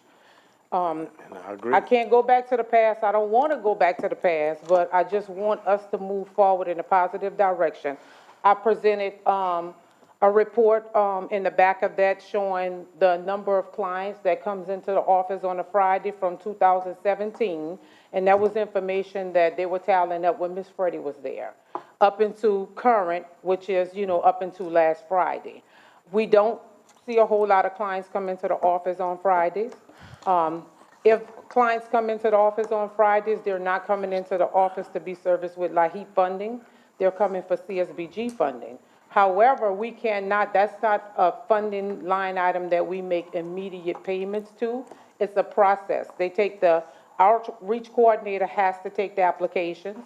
The applications has to come to Matthews for Erica to review and then myself. And then they're sent to administration to deny or approve, and then after that, administration sends them back to the Matthews office to Erica, who then sends it to finance for the checks to be cut. So that's not a service that we could provide immediately service for on a Friday. And that's the problem that the board was having. People would come in and they wasn't getting the service during the week. So the Friday was implemented to do all the paperwork, and it's working out fine. So that's why you didn't have a lot of traffic on a Friday, because the Friday was dedicated to do paperwork. Get these files off your desk. Have a clean desk on a Monday. Those questions would probably have to be, asked to the staff, because Mr. Jones, I didn't do the paperwork. I wasn't in the agency at the time, but I do know what I have been observing since I've been there. The way the application process is taken, everybody have enough time to service the clients, complete the applications, and file them away in a timely manner. So there's no need to keep stuff piled up on your desk or put in a side stack to deal with it later. We deal with it right then and there. We service every client come in. They now have started an interview process. No client is turned around. Even if we know we can't service that client, we still interview that client and give referral to that client to other agencies that could assist that client. And sometimes the client know we can't help them. But it's just the fact being able to talk to somebody, just showing people you care. Letting them know, look, I know where you at, I've been there before. You know, let's put our heads together and let's reach out to some other agencies and see what kind of help we could get you. If we can't get them help, sometimes we go out our own pocket to help them. I put a homeless guy in the hotel. Me and Erica brought the guy to the hotel, made sure he got his medicine. We knew the agency couldn't help him. He didn't have an address. He came from Terrebonne Parish. He had no income. He had been to the hospital. He had been sleeping on a bench for days. So we do what we have to do to service the clients, and we don't do it for bragging rights. We do it because we know it's the right thing to do. Exactly. And we want to continue to do things in the community. We want community action to come up here. We want you all to buy a newspaper and see community action in a positive light. We don't want no more negative stuff about community action going into the public because that's not what we stand for. We joined the fight against poverty to fight, not to fight each other, to fight against the poverty Exactly in the right. community. That's the motto of community So action. that's all I'm asking, But is you just gotta- work with me, allow me to work with you all, and I expect everybody to work together as a team. But you need the advisory board to play the important role. Some things you want to go by the bylaws and other things you don't. That can't work. Well, we need to sit down, Mr. Jones, and we need to put the past in the past, and we need to set the tone in the direction for which we're gonna go, and it's definitely gonna be moving forward. And we're gonna not overstep our boundaries. It doesn't matter who has the power.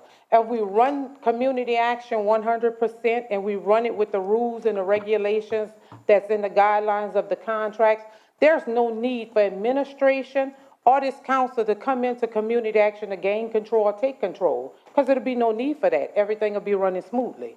So we need to get back to what's important We and had do it the right no way. need for that. On June 30th, 2016, state came down, met 3 hours. Everything was ironed out. Ironed out. And Mr. Bagala, Ms. Cantrell, Mr. Lorraine, Mr. Lafont, myself, everything was ironed out. So, I mean, we got to abide by what the state say. He came in, he said, here's his office. He shut him down. All right? Don't need the advisory board. So, One can't work without the other. exactly. We all need each other. I said that a We all million need times. each other, and we can't do this without the whole team. It's like a game. If the Saints coach write a winning play, and one half of the team decides they're not gonna follow the plays, the other half go out and get on the field and try to score a touchdown. What happens at the end of the day? The Saints, the coach wrote winning plays, the Saints lost the game, and guess what? The opponents won. That's just what Who it disappoints? The fans. You just explained what's going on in your employees. Half pull against. That's bottom line. Well, Mr. Jones, we're gonna have to forgive and let some stuff that happened in the past be in the past, and we're gonna have to start off on a good foot. We And I don't- have to move forward. I don't think nobody up here, but maybe Daniel, has been involved in community as much as I have. Am I right, Daniel? Yeah, Yeah. So, I wanted my say so too now. all right, you can have it. Go ahead, Daniel, you got the floor. All right, thank you, Alderman. First of all, Ms. Savoy, it seems like you only want to go to the advisory board to get certain things. Not you. I just Whoever. started. Okay. Did the advisory board approve you for that position? No, because Mr. Jimmy appointed me. I don't care if Mr. Cantrell appointed you.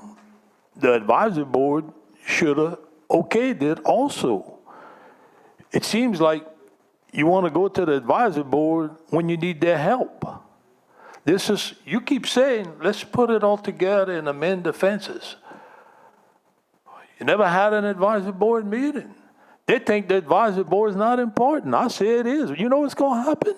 We're going to lose all the programs in Lafourche in not too long because of power struggle. Exactly. And I'm not going to point the finger at one certain group.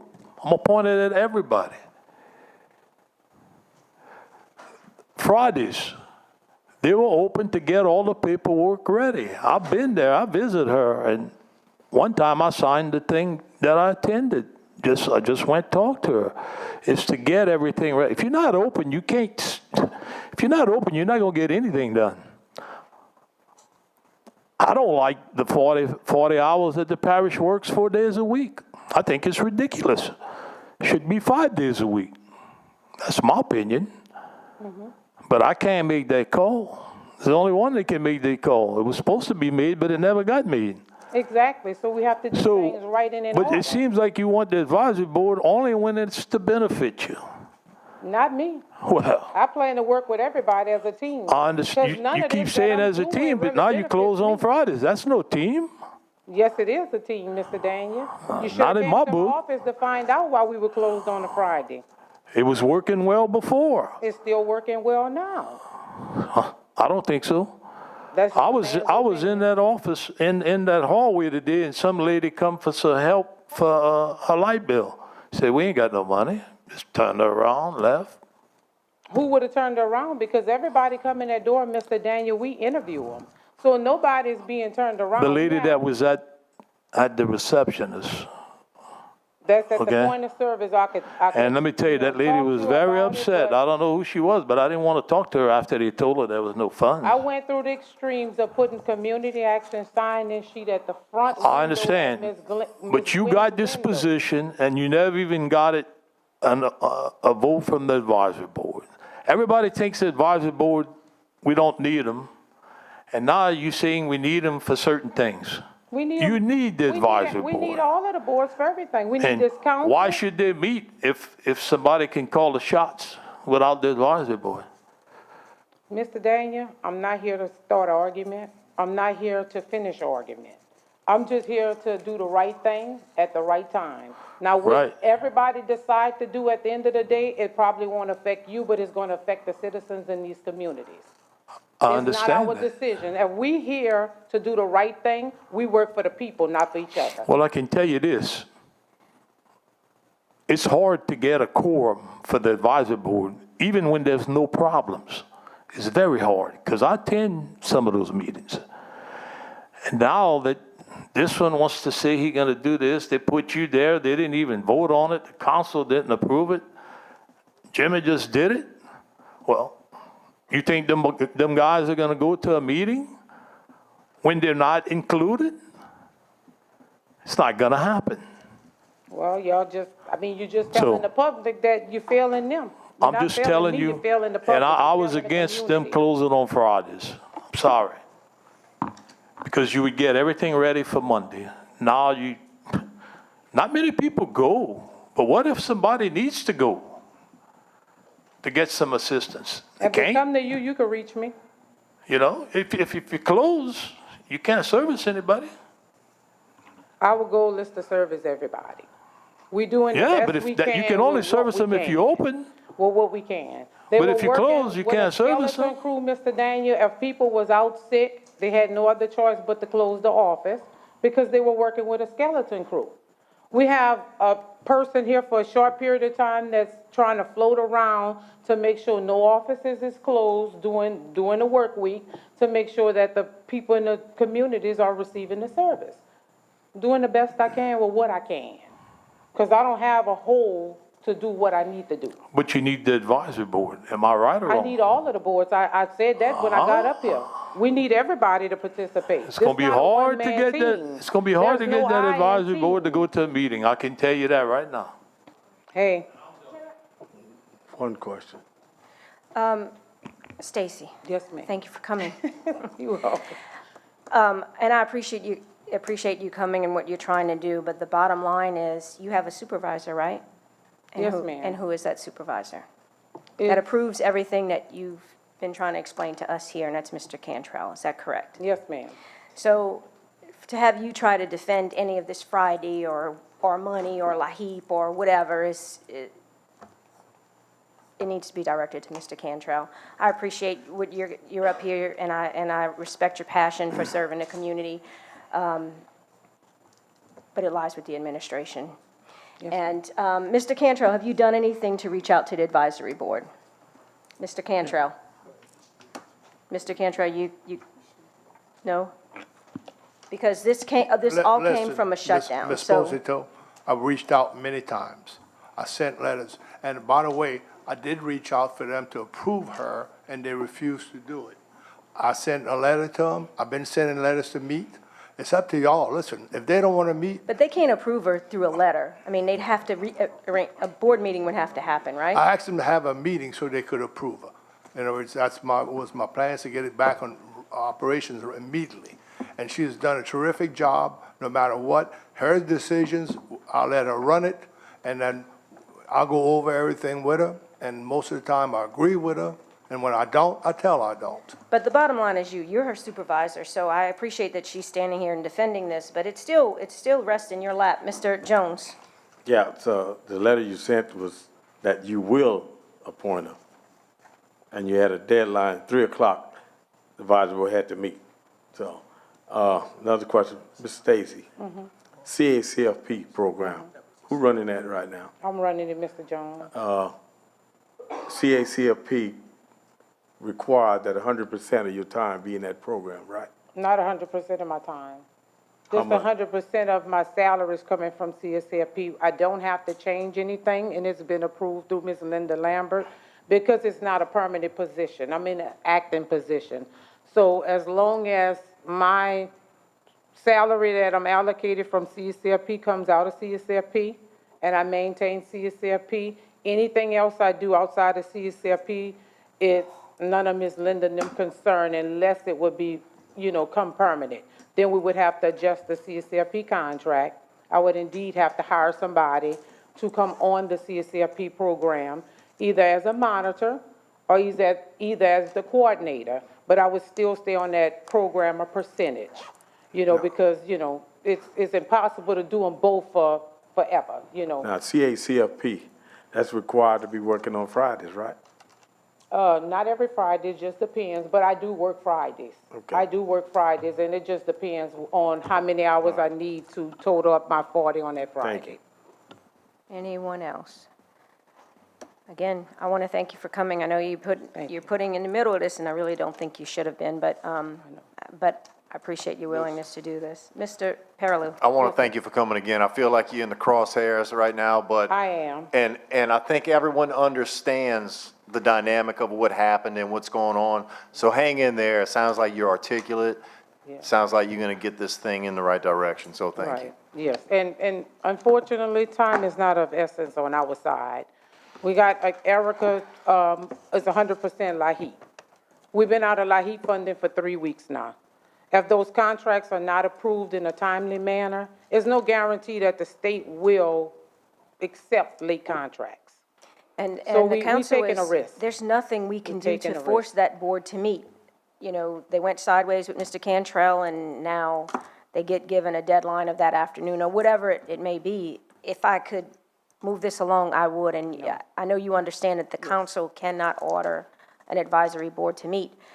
We're not the ones who appointed this advisory board either, so I don't even think we can remove and reappoint and all of that stuff. No, So- ma'am, it would be up to the board to have a 2/3% vote if they were trying to remove somebody, and they would have to prove, that their best interest doesn't lie with the people in the community.